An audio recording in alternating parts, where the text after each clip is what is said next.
ஸ்ரீமத்சுந்தரஜாமா திருமுனிமானசவாசினே சர்வலோக நிவாசாய ஸ்ரீனிவாசாய மங்களம்.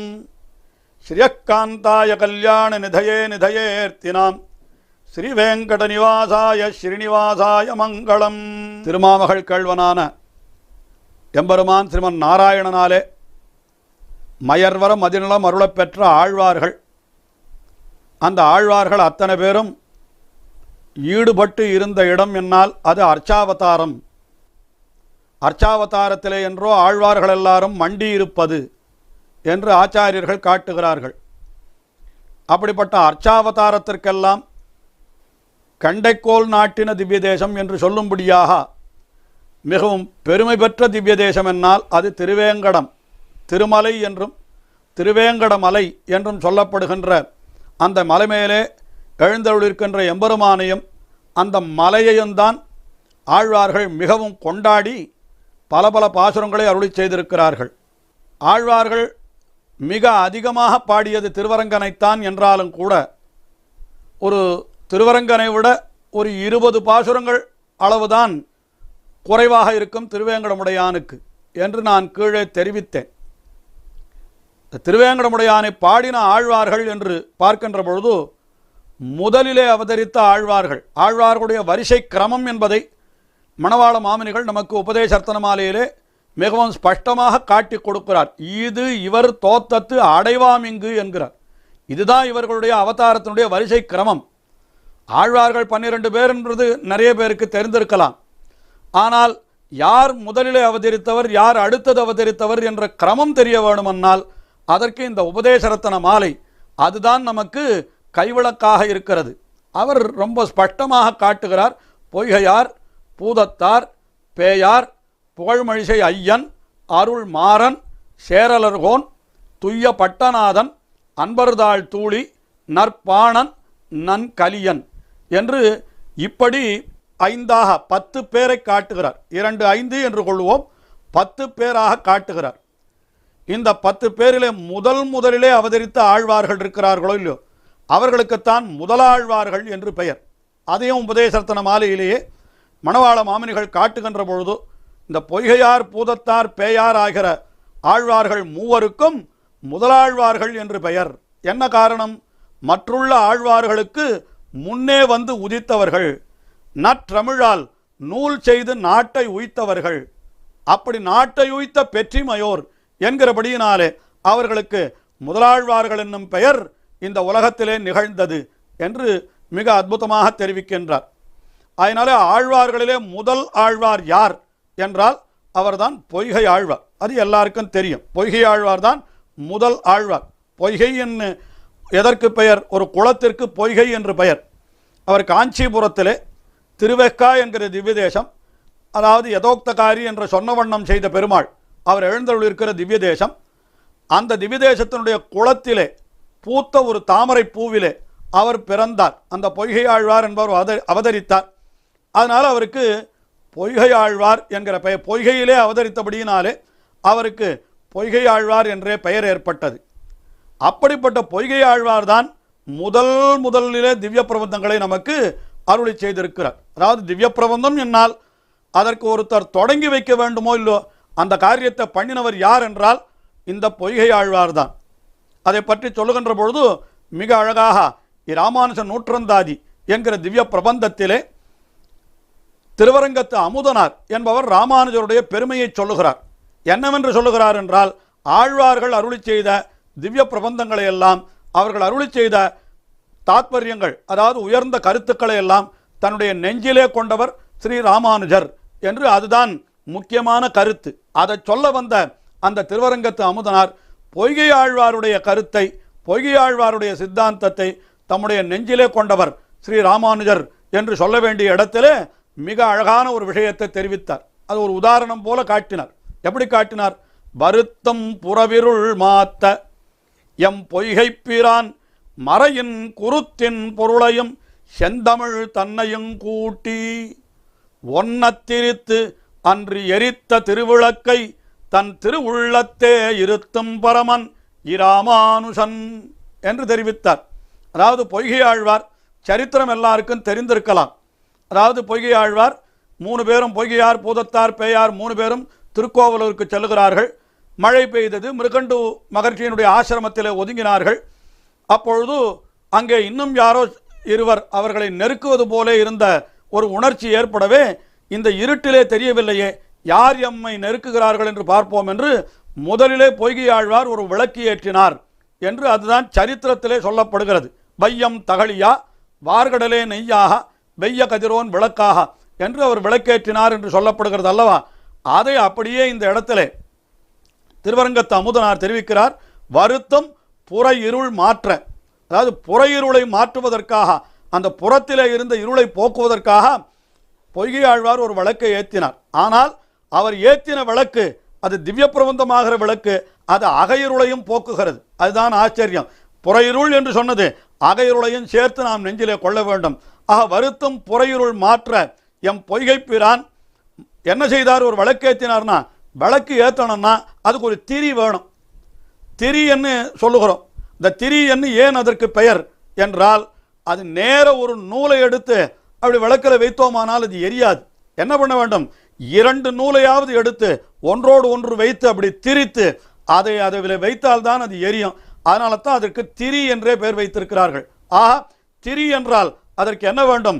குறைந்தபட்சம் 2 நூலாவது வேண்டும். 2 நூலை எடுத்து ஒன்றாக திரித்தால் தான் அது திரியாக ஆகும். அது சொல்லுவதற்கு முக்கியமான கருத்து உண்டு. கேளுங்கள் பாசுரத்தில் எப்படி சொல்லுகிறார் என்று. எம் பொய்கை பிரான் என்ன செய்தார் என்றால், மறையின் குருத்தின் பொருளையும் செந்தமிழ் தன்னையும் கூட்டி ஒன்ன திரித்து என்றார். மறையின் குருத்து என்னால், மறை என்பது வேதம், மறையின் குருத்து என்றால் வேதாந்தம், உபனிஷத்துக்கள்.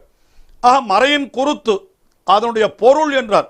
உபனிஷத்துக்களினுடைய பொருள்கள் அதையும் என்ன செய்தார் பொய்கையாழ்வார்? உபனிஷத்துக்களுடைய பொருளையெல்லாம் நமக்கு சொல்ல வேணும்னு பொய்கையாழ்வாருக்கு ஆசை.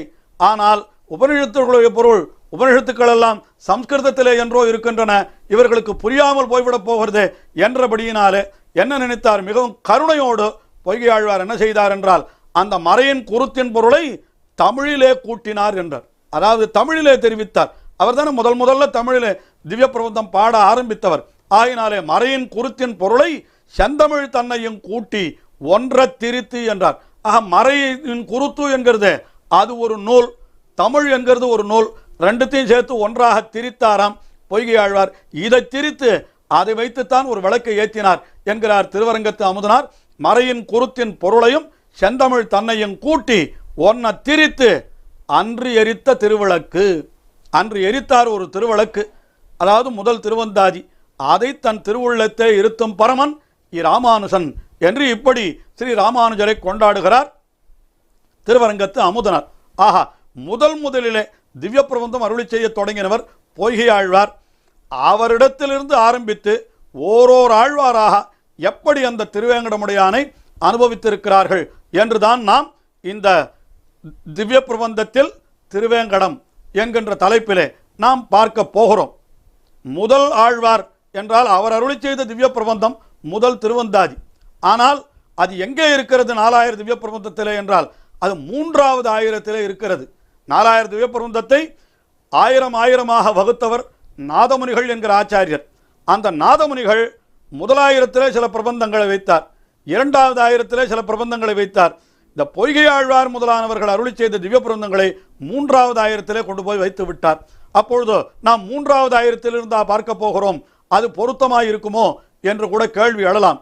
ஆனால் ஒரே ஒரு விஷயம், இந்த இயற்பா என்கிற 3வது ஆயிரம் இருக்கிறது, அது முழுவதுமே திருவேங்கடமுடையானுடைய பெருமையை சொல்லுகின்ற பிரபந்தங்கள் என்று நம்முடைய பெரியோர்கள் அதை நன்றாக உறுதியிட்டு கூறியிருக்கிறார்கள், அறுதியிட்டு கூறியிருக்கிறார்கள்.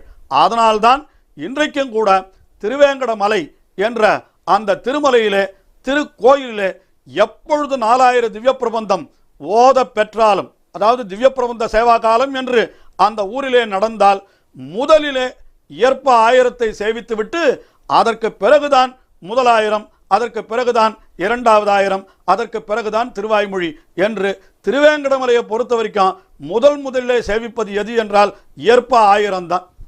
அந்த இயற்பாவில் பொய்கையாழ்வார் அருளி செய்த முதல் திருவந்தாதி, பூதத்தாழ்வார் அருளி செய்த 2ஆம் திருவந்தாதி, பேயாழ்வார் அருளி செய்த 3ஆம் திருவந்தாதி என்று தொடர்ச்சியாக அப்படி பாசுரங்கள் இருக்கின்றன. அதே கிரமத்திலே நாமும் இப்பொழுது அனுபவிக்கவிருக்கிறோம். அதிலே முதல் திருவந்தாதியிலே இருக்கக்கூடிய முதல் பாசுரம் நேரடியாக திருவேங்கடமுடையானை குறித்தது என்று சொல்ல முடியாது. இருந்தாலும் அவர் என்ன தெரிவிக்கிறார்? வையம் தகழியா வார் கடலே நெய்யாக. அவர் என்ன சொன்னார்? வழக்கேற்றினாரோ இல்லையோ பொய்கை ஆழ்வார், இந்த உலகத்தையே ஒரு அகலாக வைத்தாராம்.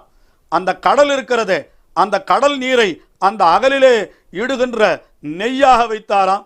வார் கடலே நெய்யாக. வெய்ய கதிரோன் என்னால் அந்த சூரியன் இருக்கிறானே அவனை அதனுடைய சுடராக வைத்தாராம். அவர் வைத்த வழக்கு. ஆக வையகந்த களியா வார்கடலே நெய்யாக வெய்ய கதிரோன் விளக்காக. இப்படிப்பட்ட வழக்கு யாருக்காக நீர் ஏத்தினீர் என்று கேட்டால், செய்ய சுடராழியான் அடிக்கே என்று சிவந்த அந்த சுடராழி என்கிற சக்கராயுதத்தை ஏந்திய எம்பெருமான் இருக்கிறானே அவனுடைய திருவடிகளுக்கு நான் இதை சமர்ப்பிக்கிறேன் என்று சொன்னார். செய்ய சுடராழியான் அடிக்கே சூட்டினேன் சொல்மாலை எதற்காக? இடர் ஆழி நீங்குகவே என்று, என்னுடைய துன்பமெல்லாம் நீங்க வேண்டும் என்பதற்காக சுடராழியான் அடிக்கே நான் இப்படிப்பட்ட வழக்கை ஏத்தினேன் என்று பொய்கை ஆழ்வார் அருளி செய்கிறார். இங்கே சுடராழியான் என்று யாரை சொல்லுகிறார் என்றால், அவர் திருவேங்கடமுடையானைத்தான் சொல்லுகிறார் என்று நாம் நிச்சயம் கொள்ளலாம். எப்படி கொள்ளலாம் என்றால், திருவேங்கடமுடையானுடைய பெருமையே என்ன என்னால் அவனுக்கு அந்த சங்கு சக்கரங்கள் எல்லாம் எம்பெருமானார் ஸ்ரீ ராமானுஜர் அவராலே அளிக்கப்பட்டு அதை அவன் சுமந்து கொண்டிருக்கிறான் என்று அந்த வரலாறு தெரிவிக்கப்படுகிறது. அது மட்டுமல்ல, தன்னுடைய அடியவன் தொண்டைமான் சக்கரவர்த்தி அவனுக்கு ஒரு துன்பம் ஏற்பட்ட பொழுதோ போரிலே உதவுவதற்காக தன்னுடைய சுடராழியை அவனுக்கு ஆயுதமாக கொடுத்தான் என்றெல்லாம் இப்படி அந்த சுடராழிக்கும் அந்த எம்பெருமானுக்கும் நெருங்கின தொடர்பு நிறைய சொல்லப்பட்டிருக்கிறது. இன்னும் சொல்ல போனால் தமிழ் இலக்கியங்களிலே திருவேங்கடமுடையானை பற்றி சொல்லுகின்ற பொழுது கூட சிலப்பதிகாரம் என்கிற ஒரு நூல், வரலாற்று ஆராய்ச்சியாளர்களுடைய கருத்துப்படி அந்த சிலப்பதிகாரம் என்பது ஆழ்வார்கள் காலத்திற்கு முற்பட்டது என்றே கூட அவர்கள் சொல்லுகிறார்கள். அதை நாம் ஏற்றுக்கொள்கிறோமா இல்லையா என்பது வேறு விஷயம். ஆழ்வார்கள் மிகவும் தொன்மையானவர்கள் என்பது சம்பிரதாயம். ஆனால் அப்படிப்பட்ட அந்த சிலப்பதிகாரம் என்ற அந்த நூலிலே கூட அந்த திருவேங்கடமலையிலே எழுந்தருளிருக்கின்ற அந்த எம்பெருமானை சொல்லுகின்ற பொழுது பகையணங்காழியும் பால் சங்கமும் ஏந்தி என்று அவனுக்கு அடையாளமே எதை சொல்லுகிறது என்றால், அந்த முதல்ல பகையணங்காழி என்று அவன் கையிலே ஏந்தி இருக்கிற சக்கராயுதத்தை தான் சிலப்பதிகாரமும் தெரிவிக்கிறது என்று நாம் பார்க்கிற பொழுது அந்த சுடராழியான் என்று சொன்னால் அது திருவேங்கடமுடையானைத்தான் குறிக்கிறது என்று இன்னும் பல காரணங்களை நாம் சொல்லலாம். ஆஹா, இப்பொழுது பொய்கை ஆழ்வார் முதலே விளக்கை ஏத்துகிறார். செய்ய சுடராழியானடிக்கே நான் சூட்டினேன் சொல்மாலை என்றார். அது எதற்காக என்றால், இடராழி நீங்குகவே என்றால் எல்லா இடரும் நீங்க வேண்டும் என்பதற்காக நான் இந்த சொல்மாலையை சூட்டுகிறேன் என்றார். இன்றைக்கும் நாம் பார்க்கிறோம், திருவேங்கடமலைக்கு எல்லா திவ்யதேசங்களை காட்டிலும் மிக அதிகமான பக்தர்கள் எந்த கோவிலுக்கு வருகிறார்கள் என்றால், எல்லாரும் திருவேங்கடமுடையானை சேவிப்பதற்குத்தான் வருகிறார்கள். அங்கு வருகிறார் போல லட்சக்கணக்கான பக்தர்கள் வைஷ்ணவ கோவில்கள் மட்டுமே அல்ல, உலகிலேயே கூட வழிபாட்டு தலம் என்றால் மிக அதிகமான பக்தர்கள் கூட்டம் திரளுமிடம் திருவேங்கடமலைதான் என்று இப்படியே கூட கணக்கெடுத்து சொல்லி இருக்கிறார்கள். எதற்காக அத்தனை பேரும் வருகிறார்கள் என்றால், இடராழி நீங்குகவே என்று, எங்களுடைய இடரெல்லாம் போக வேண்டும், நீ எனக்கு அருள் புரிய வேண்டும் என்று பிரார்த்தித்துக் கொண்டுதானே அவர்களெல்லாம் திருவேங்கடமுடையான் இடத்திலே வருகிறார்கள். ஆயினாலே சுடராழியான் அடிக்கே இடராழி நீங்குகவே என்று திவ்ய பிரபந்தத்தை பொய்கை ஆழ்வார் தொடங்கினார். அது தொடக்கமே கூட திருவேங்கடமுடையானை குறித்தே இருக்கிறது என்று கூட நாம் அனுபவிப்பதிலே எந்த குறையும் இல்லை. அப்படி பொய்கை ஆழ்வார் தொடங்கி இந்த முதல் திருவந்தாதி என்கிற இவருடைய திவ்ய பிரபந்தத்திலே 10 பாசுரங்களாலே திருவேங்கடமுடையானை அனுபவித்திருக்கிறார். இவ்வளவு அதிகமான பாசுரங்கள் முதல் திருவந்தாதியிலே வேறு எந்த திவ்ய தேசத்திற்கும் வழங்கப்பெறவில்லை. அந்த 10 பாசுரங்களையும் ஒவ்வொன்றாக நாம் தொடர்ந்து அனுபவிப்போம். முதல் ஆழ்வார் பொய்கை ஆழ்வார். அவர் தம்முடைய முதல் திருவந்தாதி என்கிற திவ்ய பிரபந்தத்திலே 10 பாசுரங்களாலே அந்த திருவேங்கடமுடையானை அனுபவித்திருக்கிறார். இவ்வளவு பாசுரங்கள் வேறு எந்த எம்பெருமானுக்கும் கிடையாது. நான் முன்னமே சொன்னபடி திவ்யதேசங்களிலே முதல் திவ்யதேசம் என்று சொல்லப்படுகின்ற திருவரங்கம், அதற்கு அருளி செய்யப்பட்ட பாசுரங்கள், திருவேங்கடமுடையானை குறித்து அருள் செய்யப்பட்ட பாசுரங்கள், இரண்டையும் கூட சில சமயத்திலே ஒப்பிட்டு நோக்கவும் வேண்டும்.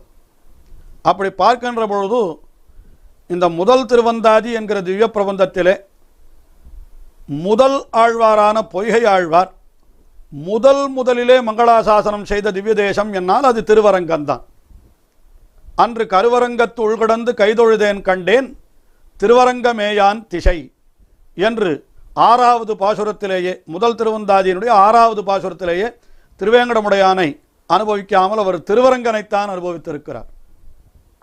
திருவரங்கனை அனுபவித்திருக்கிறார் 6வது பாசுரத்திலே. அதாவது நமக்கு கிடைத்த திவ்ய பிரபந்தங்கள், அதாவது 4000 கிடைத்தது என்று வைத்தால் அதில் முதல் திவ்ய பிரபந்தம் எது என்றால் அது முதல் திருவந்தாதி. அதை அருளி செய்த ஆழ்வார் அவர்தான் முதல் ஆழ்வார், பொய்கை ஆழ்வார். அந்த பொய்கை ஆழ்வார் அருளி செய்த முதல் திருவந்தாதியிலே முதல் திவ்ய தேசம் என்னால் அது திருவரங்கம் என்று பார்க்கின்ற பொழுதோ, ஒருவேளை இதனால் தான் திருவரங்கம் முதல் திவ்ய தேசமாக 108 திவ்ய தேசங்களுக்குள்ளே முதல் திவ்ய தேசமாக கொண்டாடப்பெறுகிறது என்று கூட நாம் சொல்லலாம். ஆனால் இந்த முதல் திருவந்தாதியை பொறுத்தவரை அந்த பெருமை என்பது அதோடு நின்று விடுகிறது என்று தான் சொல்ல வேண்டும். ஏனென்றால் அந்த 100 பாசுரங்களுக்குள்ளே திருவரங்கனுக்கு அந்த ஒரு பாசுரத்தை தவிர வேறு பாசுரம் கிடையாது. ஆனால் அதே முதல் திருவந்தாதியிலே திருவேங்கடமுடையானை அங்கங்கே பார்த்தோமானால் 10 பாசுரங்களாலே அந்த திருவேங்கடமுடையானை பொய்கை ஆழ்வார் மங்களாசாசனம் செய்கின்றார். பொய்கை ஆழ்வாருடைய கணக்குப்படி நாம் பார்த்தோமானால் திருவேங்கடமுடையானுக்கு 10 பாசுரம், திருவரங்கனுக்கு ஒரே பாசுரம் என்றுதான் இப்படி அமைந்திருக்கிறது. இதில் முதல் பாசுரம் திருவேங்கடமுடையானை பற்றி பொய்கை ஆழ்வார் அருளி செய்கிற முதல் பாசுரம் எது என்று நாம் பார்ப்போமானால் அது முதல் திருவந்தாதியில் இருக்கக்கூடிய ஒரு அற்புதமான பாசுரம். அது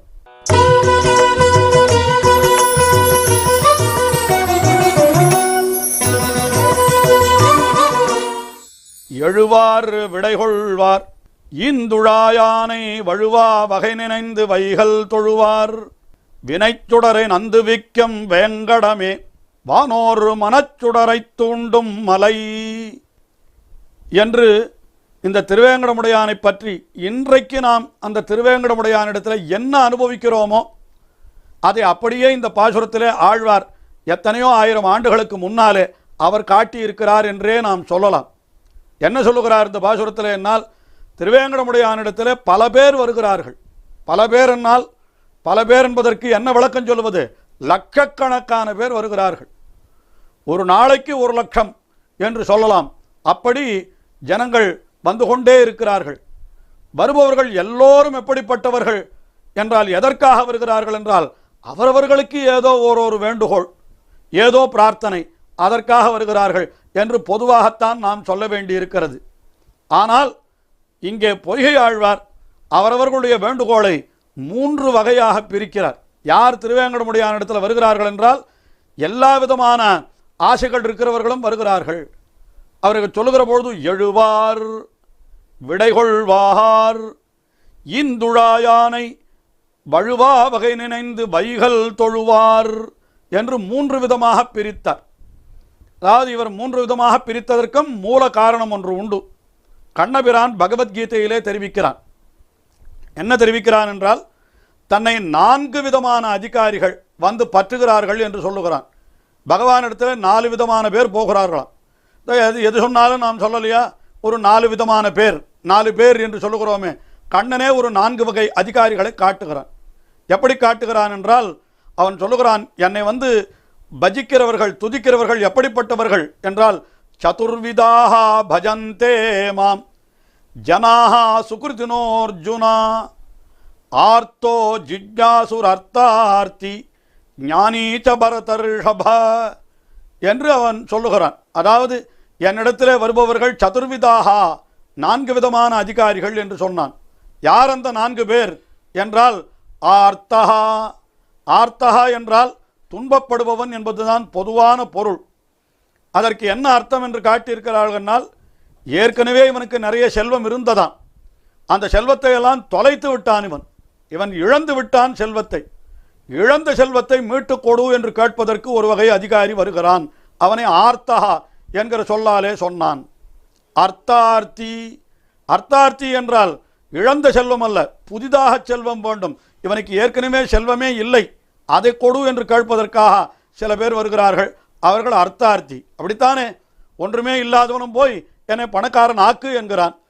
பணக்காரனானவன் ஏன் வருகிறான் என்றால் எனக்கு இன்னும் பணம் வேணும் என்று வருகிறான். உலகத்தில் நமக்கே அப்படித்தானே, பணக்கார நாக்கு என்று திருவேங்கடமுடியாத்தில் போய் நிற்போம். நமக்கு பணம் சேர்த்து விட்டதானால் அடடா பணம் வந்து விட்டது இனிமேல் போதும் என்று சொல்லுவோமோ? சொல்ல மாட்டோம். மறுபடியும் இன்னும் பணம் வேண்டும் என்று கேட்போம். ஆஹா, இல்லாதவன் எனக்கு வேண்டும் என்று கேட்கிறான், இருக்கிறவன் இன்னும் வேண்டும் என்று கேட்கிறான். அதைத்தான் இங்கே ரெண்டாக பிரித்தார். ஆர்த்தகா அர்த்தார்த்தி என்று இரண்டாக சொன்னார். அதற்கு மேலே கைவல்யம் என்று ஒன்று, அதாவது இந்த உடலிலிருந்து விடுபட்டு பரமபதத்திற்கு போய் சேர்ந்த பிற்பாடும் கூட அங்கே போய் பகவானை அனுபவிக்காமல் தன்னுடைய ஆத்மாவையே அனுபவித்துக் கொண்டிருப்பார்களாம் சிலர். அவர்களுக்குத்தான் கைவல்யார்த்திகள் என்று பெயர். அதனுடைய விளக்கம் இப்பொழுது வேண்டாம். அப்படி சில பேர் இருக்கிறார்கள் என்று மட்டும் நாம் தெரிந்து கொள்வோம். ஆக இப்படி இருக்கிறவர்களுக்கு கைவல்யம் என்று பெயர். அதை சில பேர் கேட்கிறார்களாம். மூன்றாவது. அதற்கு பிறகு நான்காவது அவர்கள் யார் என்றால், எங்களுக்கு வேறு எந்த பயனும் வேண்டாம், பகவானே உன்னை அனுபவிப்பதையே எங்களுக்கு பயனாக கொடு, உன்னையே நாங்கள் பற்றி இருக்க வேண்டும், உன்னுக்கே நாங்கள் தொண்டு செய்ய வேண்டும், எற்றைக்கும் ஏழு பிறவிக்கும் உந்தன்னோடு உத்தோமே யாவோம், உனக்கே நாம் ஆட்செய்வோம் என்று இருக்கின்ற நிலை இருக்கிறதே, அது ஒரு உயர்ந்த நிலை. அப்படிப்பட்டவர்களும் அந்த திருவேங்கடமுடையானிடத்தில் வருகிறார்கள். அவர்களைத்தான் ஞானி என்கிற சொல்லாலே கீதையிலே காட்டினான் கண்ணபிரான் நான்காவது வகையாக. ஆஹா, செல்வத்தை வேண்டுபவர்கள் என்று இரண்டு பிரிவு, ஆர்த்தகா அர்த்தார்த்தி. இழந்த செல்வத்தை மீட்டுக் கொடு, புதிதாக செல்வத்தை கொடு என்று கேட்கிற இருவர்கள் ஆர்த்தகா அர்த்தார்த்தி. அதற்கு மேலே கைவல்யார்த்தி, அதற்கு மேலே ஞானி என்று இப்படி நான்கு விதமான அதிகாரிகள் என்று சொன்னான். அந்த நான்கைத்தான் இங்கே பொய்கையாழ்வார் மூன்றாக ஆக்கிவிட்டார். என்ன என்றால், செல்வத்தை கொடு என்று கேட்கிறவன் இழந்ததை கொடு என்று கேட்டால் என்ன, புதிதாக கொடு என்று கேட்டால் என்ன? ரெண்டு பேரும் செல்வத்தைத்தானே கேட்கிறான். அதனால செல்வத்தை கேட்பவன் என்பவன் ஒருத்தன், ஆத்மானுபவத்தை கேட்பவன் ஒருத்தன், பகவானியே கேட்பவன் ஒருத்தன் என்று மூன்றாக பிரித்து எழுவார் விடைகொள்வார் இந்துழாயானை வழுவா வகை நினைந்து வைகள் தொழுவார் என்று சொன்னார். எழுவார் என்றால் இப்படிப்பட்ட பொருளை இந்த பாசுரத்திற்கு கூறத்தாழ்வான் தான் காட்டியருளினார் என்று மிக அழகாக ஒரு வியாக்கியானத்தில் இது குறிப்பிடப்பட்டிருக்கிறது. எழுவார் எம்பெருமானிடத்தில் போய் செல்வம் கொடுன்னு கேட்பாளாம். கேட்ட உடனே திருவேங்கடமுடையானவர்களுக்கு வேண்டிய செல்வத்தை கொடுத்தானால் உடனே எழுவார். சரி, போயிட்டு வரேன், கிடைச்சி கொடுத்தோ இல்லை, செல்வம் கிடைச்சி கொடுத்தோன்னா அங்கேயே இருக்க முடியாது. அந்த செல்வத்தை அனுபவிப்பதற்கு இவன் அந்த இடத்தை விட்டு போய்த்தானே ஆக வேண்டும். அதனால எழுவார் என்றால் செல்வத்தை பெற்றுக்கொண்டு எழுவார் என்று சொன்னார். அடுத்தபடி விடைகொள்வார். விடைகொள்வார் என்றால் எம்பெருமானிடத்தில் ஒரே அடியாக விடை பெற்று கொண்டு சென்று விடுகிறார்கள். அவர்கள் யார் என்றால் கைவல்யார்த்திகள். ஏனென்றால் பரமபதத்திற்கு போயும் பகவானுக்கு தொண்டு செய்யாமல் தங்களுடைய ஆத்மாவை மட்டுமே அனுபவிக்க ஆரம்பித்தால் அவர்களுக்கு மறுபடியும் பகவானிடத்தில் வருவதற்கு வாய்ப்பே கிடையாதான். ஆயினாலே அவர்கள் விடைகொள்வார், மொத்தமாக திரும்பி விடுகிறார்கள் என்று அவர்களை சொன்னார். ஆனால் இதெல்லாம் இல்லாதபடிக்கு ஈந்துழாயானை வழுவா வகை நினைந்து வைகள் தொழுவார். வழுவா வகை எம்பெருமானுக்கு எப்படி தொண்டு செய்யலாம் என்று நினைத்து, வைகள் என்றால் எப்பொழுதும் தொண்டு செய்ய வேணும், வைகள் என்றால் தினந்தோறும் எல்லா காலத்திலும் வழுவா வகை நினைந்து வைகள் தொழுவார். அதுவும் அந்த ஈன் துழாயானை, துழாயான் என்னால் அழகான திருத்துழாய் மாலை அணிந்த எம்பெருமான். அந்த எம்பெருமானும் மாலையுமான சேவையை பார்த்தவுடனே அவனிடத்துல போய் என்ன கேட்கணும்னு தோணுமோ? நமக்கு தோணவே தோணாது. ஒன்றுமே கேட்கணும்னு தோணவே தோணாது. சாதாரணமாக கூட உலகத்திலே சொல்லுவதுண்டு, திருவேங்கடமுடையானை சேவிக்கப் போகிறேன் என்று நாம் சொன்னோமானால் உடனே அவர்கள் என்ன பார்க்கிறவர்களெல்லாம் என்ன சொல்லுவார்கள்? வா, நீ பெருமாளை சேவிக்கச்சே, என்னையும் நினைத்துக்கொள், எனக்காக இதை நீ வேண்டிக்கொள், அதை நீ வேண்டிக்கொள் என்று சொல்லுவா. உடனே என்ன சொல்லுவான்? நானே 100 வேண்டிக்கணும்னு நினச்சிட்டு இருக்கேன், இன்னும் உங்களுக்கும் சேர்த்து வேண்டிக்கணுமா? சரி, முடிந்தால் பார்க்கிறேன் என்று போகிறான். அப்படி போய் அந்த திருவேங்கடமுடையான் முன்னாலே நிற்கிற பொழுதோ எல்லாமே மறந்து விடுகிறது இவனுக்கு. இவனே என்ன கேட்கும், தனக்கு என்ன கேட்க வேணும் என்று நினைத்தானோ அது கூட மறந்து அப்படியே அந்த பெருமாளுடைய தேஜஸிலே மூழ்கி அப்படி நின்று கொண்டிருக்கிற பொழுதோ அடுத்தவர்கள் வந்து இவனை தள்ளி கொண்டு போய் விடுகிறார்கள். உடனே வெளியில வந்த பிற்பாடு தான், ஐயோ அதை கேட்கணும்னு நினைச்சோமே, இதை கேட்கணும்னு நினைச்சோமே, கேட்காமல் போய்விட்டோமே என்று இவன் நெஞ்சம் அடித்துக் கொள்ளுகிறது. ஆனால் இவன் கேட்காவிட்டால் என்ன, இவன் என்ன கேட்க நினைத்தான் என்பது அவனுக்கு தெரியாமலா போகிறது. உள்ளுவார் உள்ளித்தெல்லாம் உடனிருந்து அறிபவன் ஆகையினாலே இவர்கள் கேட்காமலே எல்லாவற்றையும் அவன் நிறைவேற்றி வைக்கிறான் என்கிறது வேறு விஷயம். இருந்தாலும் அந்த எம்பெருமானை பார்த்தவுடனே இது வேண்டும் அது வேண்டும் என்று கேட்கக்கூட தோன்றாதபடி அவனையே அனுபவிக்க வேண்டும் என்ற நிலையை நமக்கு ஏற்படுத்துகிறது இருக்கிறதே, அதுதான் மிக அதிலே மூழ்கி கிடக்கிறவர்கள் தான் மிக உயர்ந்த அதிகாரிகள். அவர்களைத்தான் ஈந்துழாயானை வழுவா வகை நினைந்து வைகள் தொழுவார். அப்படிப்பட்டவர்கள் எல்லாருக்கும் எம்பெருமான் என்ன செய்கிறான் கேட்டால் வினைச்சுடரை நந்துவிக்கம் வேங்கடம். திருவேங்கடம் உடையான் வேண்டாம், திருவேங்கடமே போதும் என்கிறார். வினைச்சுடர் என்றால் பாபத்தினுடைய அந்த கொழுந்து, பாபம் அப்படியே நெருப்பு போல கொழுந்து விட்டு எரிகிறதாம். அதை நந்துவித்தல் என்றால், நந்துதல் என்னால் விளக்கை அணைத்தலுக்கு நந்துதல் என்று பெயர். நந்தா விளக்குன்னு கேள்விப்பட்டிருக்கிறோம் இல்லையா? நந்தா விளக்கு என்னால் அணையா விளக்கு என்பது பொருள். ஆக நந்துதல் என்னால் அணைத்தல் என்பது பொருள். ஆக வினைச்சுடரை நந்துவிக்கும் என்றால் அந்த வினையாகிற நெருப்பு அவரவர்கள் பண்ணியிருக்கிற பாபத்தின் பயனாகத்தான் அவர்களுக்கு வேண்டியது கிடைக்காமல் போகிறது. ஆனால் இப்பொழுதோ இந்த எழுவார் விடைகொள்வார் ஈந்துழாயானை வழுவா வகனிணைந்து வைகள் தொழுவார் என்று அந்த திருவேங்கடமலைக்கு போய் சேர்ந்தார்களானால் அவர்களுடைய வினைச்சுடர் அது அப்படியே அழிந்து விடுகிறது, அதாவது அணைந்து விடுகிறது. ஆகையினாலே அவர்களுக்கு எந்த தடையும் இல்லாமல் அவர்கள் விரும்புவதெல்லாம் அவர்களுக்கு கிடைத்து விடுகிறது. ஆகையினாலே வழுவா வகனிணைந்து வைகள் தொழுவாருடைய வினைச்சுடரை நந்துவிக்கும் வேங்கடமே என்கிறார். அது வானோர் மனச்சுடரை தூண்டும் மலை. வானோர் என்னால் பரமபதத்திலே இருக்கக்கூடிய நித்திய சூரிகள், அவர்களுக்குத்தான் வானோர் என்று பெயர். அந்த வானோர்களுடைய மனச்சுடர் இது வினைச்சுடரை அழிக்கிறது.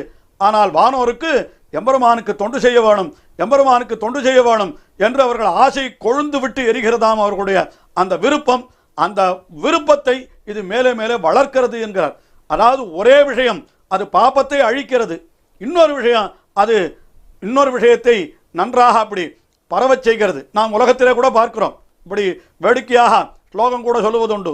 ஒரு காற்று இருக்கிறது, அது நெருப்பை அணைக்குமா அல்லது நெருப்பை வளர்க்குமா என்று ஒருத்தர் கேட்டார். சொல்ல முடியாது. நெருப்பை அணைக்குமா வளர்க்குமான்னா, சின்ன வழக்காக இருந்தால் காற்று வீசினால் நெருப்பு அணைந்து விடுகிறது. ஆனால் அதே இடத்துல நன்றாக பற்றி எறிகிற இடத்துல காற்று வீசினால் என்ன ஆகிறது? இன்னும் பல வஸ்துக்கள் சேர்ந்து பற்றி கொள்வதற்கு அதுவே காரணமாகிறது. ஆக ஒரே காற்று நெருப்பை அணைக்கவும் செய்கிறது, நெருப்பை வளர்க்கவும் செய்கிறது. அதுபோல எம்பெருமான் என்ன செய்கிறான்? இங்கே பாபமாகிற நெருப்பை அவன் அணைத்து விடுகிறான். ஆனால் தொண்டு செய்ய வேண்டும் என்கிற ஆசை அது மனச்சுடர், அதை தூண்டுகிறான். அது தூண்டுவது எது என்னால் பகவான் அல்ல, பகவானுடைய மலை என்று இந்த பாசுரத்திலே தெரிவிக்கிறார். மிக அழகான அர்த்தங்கள் இன்னும் கூட இதில் சொல்ல வேண்டியதுண்டு. தொடர்ந்து அனுபவிப்போம். பொய்கை ஆழ்வார் முதலிலே அந்த திருவேங்கடமுடையானை அனுபவித்த பாசுரத்திலே திருவேங்கடமுடையானை அனுபவிப்பதை காட்டிலும் அந்த திருவேங்கடத்தை அனுபவிப்பது சாலச் சிறந்தது என்று கருதித்தான் அவர் அந்த மலை என்று சொன்னார். அதுவும் என்ன சொன்னார்? அந்த எம்பெருமானை அப்படி போய் பற்றுவர்கள் யாரோ அவர்களுடைய வினை சுடரை நந்துவிக்கும் வேங்கடம் என்று தெரிவித்தார். இதுவே ஒரு முக்கியமான விஷயம். இது என்ன காரணம் என்றால், இந்த வேங்கடம் என்கிற சொல் இருக்கிறதோ இல்லையோ, அதாவது அதுதான் நம்ம திருவேங்கடம்னு சொல்கிறோம். அது வெறும் வெங்கட அச்சலம். அது வெங்கடாச்சலம்னு எம்பெருமானுக்கு பெயராக சொல்கிறார்கள். அது மலைக்கே பெயர். அது வெங்கடாச்சலம். அந்த எம்பெருமானுக்கு வெங்கடாச்சல பதி என்று அவனுக்கு பெயர். வெங்கடாச்சலத்திலே அதற்கு பதியாக எழுந்தொழி இருக்கிறவன், தலைவனாக எழுந்தொழி இருக்கிறவன். அப்படினாலே அந்த எம்பெருமானுக்கு வெங்கடாச்சலபதி என்று பெயர் ஏற்பட்டது. அது பதி என்கிறது எம்பெருமானையும், அச்சலம் என்கிறது மலையையும் குறிக்கிறது. அந்த மலையினுடைய பெயர் என்ன என்றால் வேங்கடம் என்று பெயர். அந்த வேங்கடம் என்கிற சப்தத்திற்கு என்ன அர்த்தம் என்னால், வடமொழியிலே வேம் என்றால் பாபங்கள் என்று பொருள், பாபங்களை, கடதி என்றால் போக்குதல் என்று பொருள். வேம் பாபங்களை, கடதி போக்குறபடியினாலே அதற்கு வேங்கடம் என்று பெயர். பாபங்களை போக்குதல் என்கிறதே அந்த மலையினுடைய பெயர். அவ்வளவுதான். இந்த மலையினுடைய பெயர் என்ன? நீ நல்ல தமிழிலே சொல்லு அப்படின்னு கேட்டா பாவங்களை போக்குவது என்று தான் அதனுடைய பொருள். இதில் இன்னும் ஒரு விசேஷம் கூட சொல்லலாம். என்னன்னா, தமிழில் அது அப்படியே அதே பொருள் தான் அந்த சொற்களுக்கு, ஆனால் சொல்லினுடைய இடம் மட்டும் மாறி இருக்கும். அது இன்னும் விசேஷம். சற்று புரிவது கடினமாக இருந்தாலும் தெரிவிக்கிறேன். தமிழிலே எப்படி பொருள் என்றால், கடன் என்னால் பாவம், கடன் என்கிற சொல்லுக்கு பாவம் என்பது பொருள். அது வேம் என்னால் வெந்து போகும். ஆக வேம் வெந்து போகும், எவை? கடன், பாவங்கள்.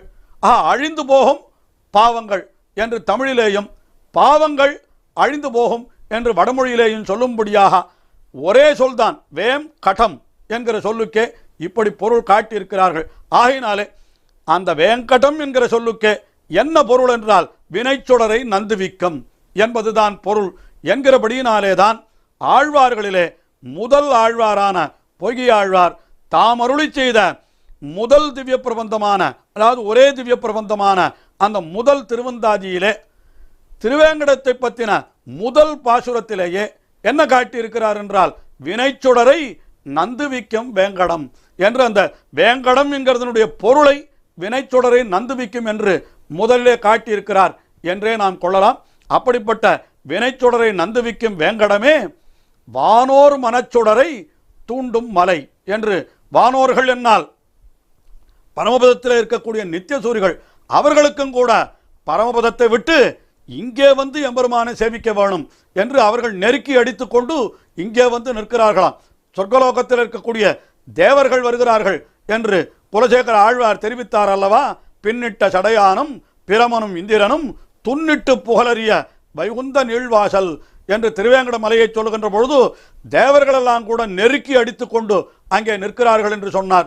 தேவர்கள் மட்டுமல்ல, பரமபதத்தில் இருக்கக்கூடிய நித்திய சூர்களும் கூட இங்கே நெருக்கி அடித்துக் கொண்டு வருகிறார்கள். இந்த எம்பெருமானை சேவிக்க வேண்டும் என்று ஆசைப்படுகிறார்கள். அதனால தான் எம்பெருமான் எங்கே எழுந்தொள் இருக்கிறார் பாருங்கள், மிக அழகாக ஆச்சாரியர்கள் காட்டுகிறார்கள். நாம் இந்த பூலோகத்தில் இருப்பவர்கள் அவன் மலை மீது எழுந்தொள் இருக்கிறபடினாலே கீழிருந்து ஏறி போய் அவனை சேவிக்கிறோமா? பரமபதத்தில் இருக்கிற நித்தியசூர்கள் பரமபதத்திலிருந்து இறங்கி வந்து அவனை சேவிக்கிறார்களாம். இரண்டு பேருக்கும் முகம் கொடுப்பதற்காக எம்பெருமான் நட்ட நடுவிலே எழுந்தொள் இருக்கிறான் என்கிறார். அதாவது கையால் ஆகாத நாம் ஏறி போய் அவனை சேவிக்கிறோம். வல்லவர்களான நித்தியதூர்கள் இறங்கி வந்து சேவிக்கிறார்கள். ரெண்டு பேரும் சேவிக்கும்படியாக நடுவிலே எம்பெருமான் எழுந்தொள் இருக்கிறான் என்று அந்த மலையிலே எழுந்தொள் இருக்கிற அந்த நிலையினை கூட மிக அழகாக ஆச்சாரியர்கள் அனுபவிக்கிறார்கள். அப்படி வானோர் மனச்சுடரை அது தூண்டுகின்ற மலை என்று சொன்னார். ஆனால் அது மட்டுமல்ல, பரமபதத்தில் இருக்கிற நித்தியசூரிகள் மட்டுமே அல்ல, இந்த உலகத்திலே இருப்பவர்கள் கூட நல்ல வேதங்களை எல்லாம் கற்று அதனுடைய அர்த்தங்களை எல்லாம் உணர்ந்து கொண்டவர்கள். அவர்கள் என்ன செய்கிறார்கள் என்றால், நாம் சென்று சேர வேண்டிய இடம் திருவேங்கடமலை தான். வேதங்களை கற்றால், வேதங்களை கற்றுவிட்டோம், வேதங்களை தெரிந்து கொண்டு விட்டோம், இனிமேல் நமக்கு என்ன இருக்கிறது செய்வதற்கு என்று அவரவர்கள் இருப்பிடத்திலேயே இருந்து விடலாமா என்றால் இருக்கக்கூடாது. வேதங்களை கற்றால் அதனுடைய பொருளை அறிந்து கொள்ள வேண்டும். பொருளை அறிந்து கொண்டால் அந்த வேதத்தினுடைய விழுப்பொருளாய் இருக்கிறவன் யார் என்னால் வேதாந்த விளக்கின் மேலிருந்த விளக்கு என்று சொல்லும்படியாக அப்படி மலைமேல் விளக்காக எழுந்தருள் இருப்பவன் திருவேங்கடமுடையான் தானே. அவனை சேவிக்க வேண்டும் என்று எல்லா திசைகளிலும் வேதியர்களும் வந்து இந்த திருவேங்கடமலைக்கு வந்து சேருகிறார்கள் என்று மற்றொரு பாசுரத்திலே மிக அழகாக பொய்கையாழ்வார் காட்டுகிறார்.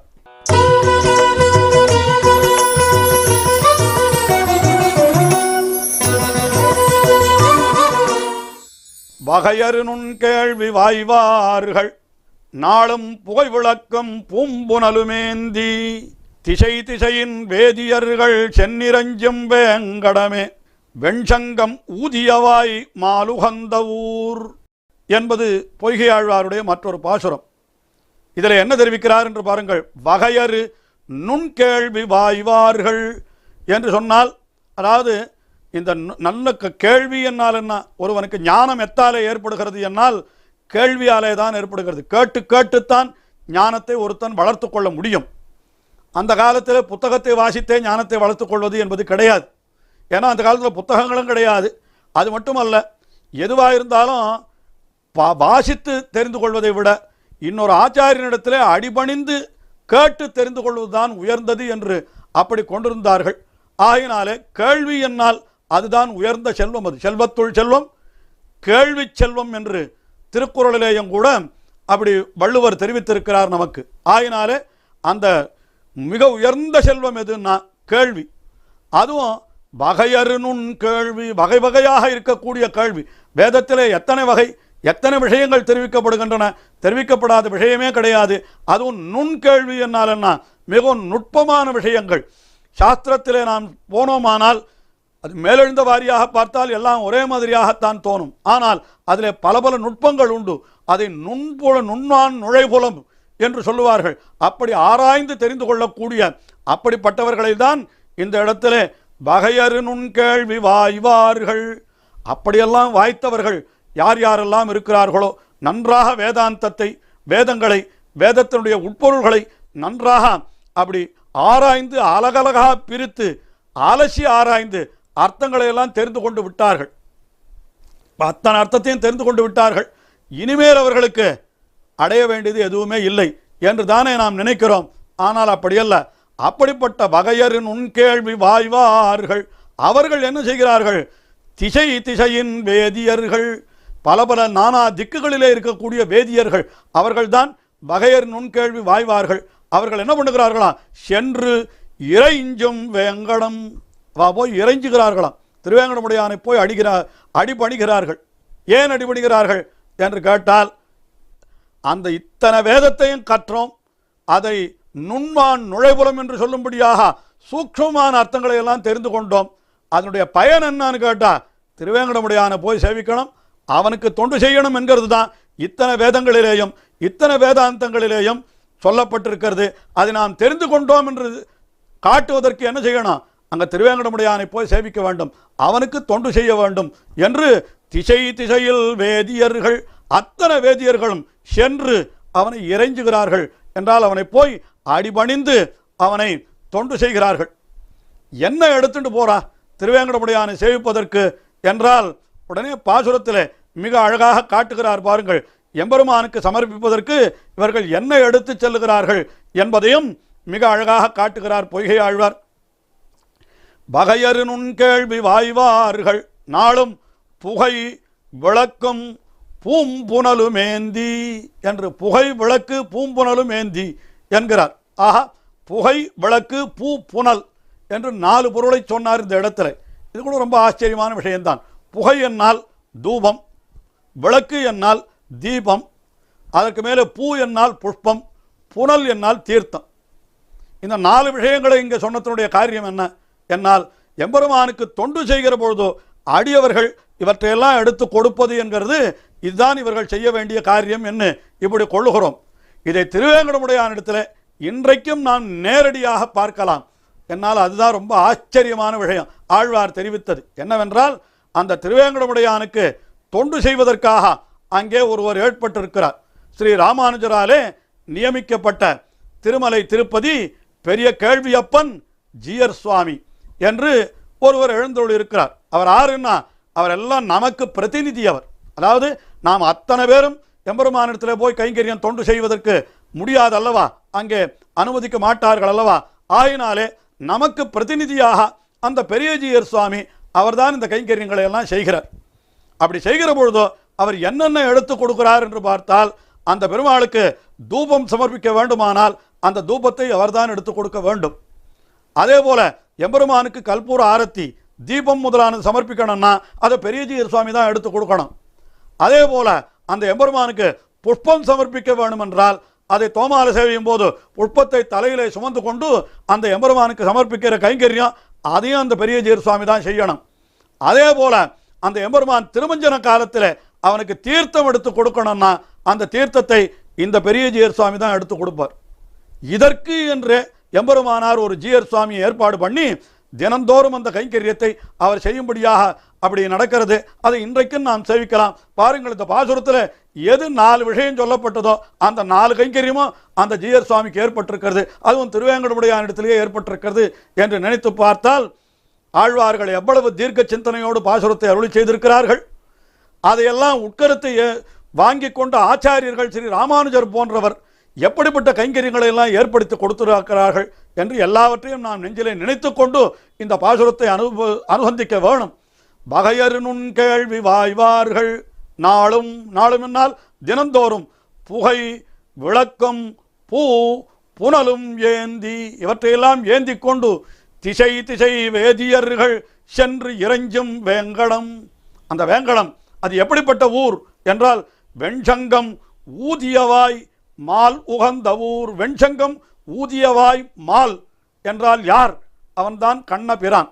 அதாவது கண்ணபிரான் என்ன செய்தான், அடியவர்களுக்காக பாஞ்சஜன்யம் என்கிற சங்கை எடுத்து வாயிலே வைத்து ஊதினான். தன்னுடைய அடியவர்களான பாண்டவர்கள் அவர்கள் ஜெயிக்க வேண்டும் என்பதற்காக பாஞ்சஜன்யம் என்கிற சங்கை எடுத்து ஊதினான். அதிலிருந்து என்ன கிடைத்தது என்னால், அடியவர்களை வெல்விப்பதற்கு காரியம் செய்பவன் யாரோ அவன்தான் அந்த திருவேங்கடமுடையான். அதாவது இப்படி நாம் அந்த எம்பெருமானை போய் அடிபணிந்தோமானால் பாண்டவர்களுக்கு கண்ணனாய் அவதரித்திருந்த காலத்திலே அவன் என்ன செய்வானோ அதே காரியத்தை அவன் நமக்கும் செய்வான்.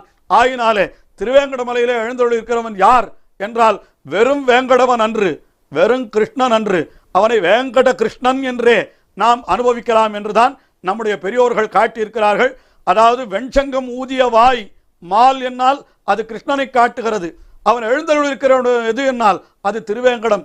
ஆயினாலே அப்படிப்பட்ட கிருஷ்ணனாய் அவதரித்த வேங்கடவன், வேங்கட கிருஷ்ணன், அவனை நாம் சேவித்து மகிழ்வோம் என்று பொய்கையாழ்வார் நமக்கு இந்த பாசுரத்திலே காட்டி அருளுகிறார். பொய்கையாழ்வார் முதல் திருவந்தாதியிலே 10 பாசுரங்களாலே திருவேங்கடமுடையானை அனுபவித்திருக்கிறார். அதிலே 2 பாசுரங்கள் ஏற்கனவே நாம் பார்த்து விட்டோம். அடுத்தபடியாக 3வது பாசுரம், அதாவது பாசுரம் என்னால் வரிசையாக அப்படி 10 பாசுரங்கள் என்று இருக்காது, 100 பாசுரங்களுக்குள்ளே இங்கொன்றும் அங்கொன்றுமாக அப்படி 10 பாசுரங்கள் இருக்கின்றன. அதிலே 38வது பாசுரம். இந்த பாசுரத்திலே ஆழ்வார் மிக அற்புதமாக ஒரு விஷயத்தை தெரிவிக்கிறார். அதாவது திருவேங்கடம் மலை என்கிறது ஆழ்வாருக்கு மிகவும் விரும்பத்தக்கதாய் உத்தேசியமாய் ஆனவுடனே அந்த திருமலையிலே இருக்கக்கூடிய அத்தனை பொருள்களும், அங்கே இருக்கக்கூடியவர்கள் என்ன, அங்கே இருக்கக்கூடிய விலங்குகள் என்ன, அங்கே இருக்கக்கூடிய இன்னும் ஊறுகின்ற ஜந்துக்கள் என்று எல்லாமே ஆழ்வாருக்கு மிகவும் விரும்பத்தக்கதாக ஆகிவிடுகிறது. ஏனென்றால் எல்லாம் எம்பெருமான் அபிமானித்து எழுந்தருளிருக்கிற இடத்திலே அவை இருக்கின்றனவை அல்லவா. அதனால தானே குலசேகர ஆழ்வார் கூட பாசுரங்களை பாடுகின்ற பொழுது, நான் திருவேங்கட மலையிலே ஒரு மீனாய் பிறக்கும் விதியுடையேன் ஆவேனே, அந்த மலையிலே நான் ஒரு காணாராய்ப்பாயும் கருத்துடையேன் ஆவேனே என்றெல்லாம் ஆழ்வார், குருகாய் பிறக்கும் நான் ஒரு பாக்கியம் படைத்தவனாக ஆவேனே என்றெல்லாம் ஆழ்வார் தம்மை அந்த திவ்ய தேசத்திலே வாசம் கிடைப்பதாயிருந்தால் அது எப்படிப்பட்ட ஒரு பிறவியாயிருந்தாலும் அது பரவாயில்லை என்றுதான் ஆழ்வார், குலசேகர ஆழ்வார் பாரித்தார். நம்மாழ்வாரும் கூட மண்ணாட்டில் யாராகி எவ்விழிவுத்து ஆனாலும் ஆழியங்கை பேராயர்க்கு ஆளாம் பிறப்பு உள்நாட்டு தேசு என்று நம்மாழ்வாரும் அருளி செய்துள்ளார். ஆகினாலே ஆழ்வார்களிலே முதல்வரான பொய்கை ஆழ்வார் அவர் திருவேங்கடமலையிலே ஒரு இயற்கை காட்சியை வர்ணிக்கிறார். மிக அழகான காட்சி அது. முதல்ல பாசுரத்தை அனுபவிப்போம்.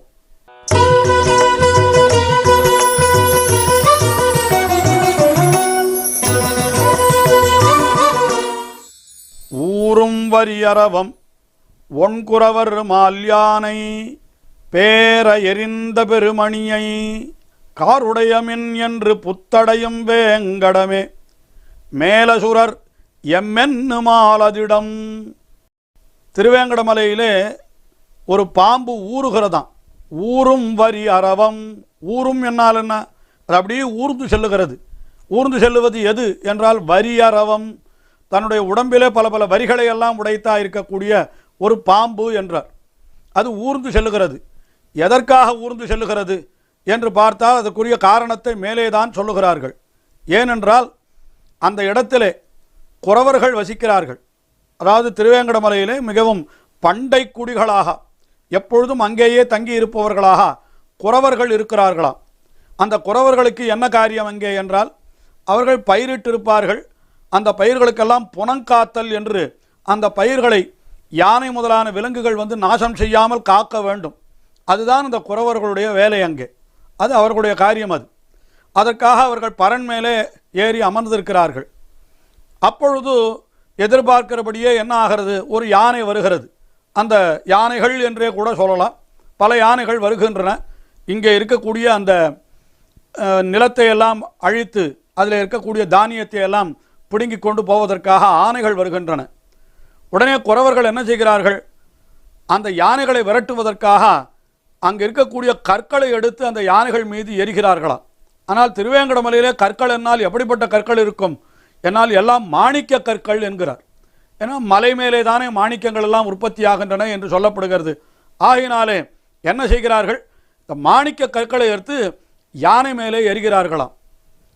இது யானை மேலே எரிகின்ற அந்த மாணிக்க கற்களை பார்த்த உடனே இந்த பாம்புகளெல்லாம் என்ன நினைத்தது, இந்த யானைகளெல்லாம் கருத்த நிறத்தை உடையதாக இருக்கிறதோ இல்லையோ, ஆகினாலே இந்த யானைகளை பார்த்த உடனே அந்த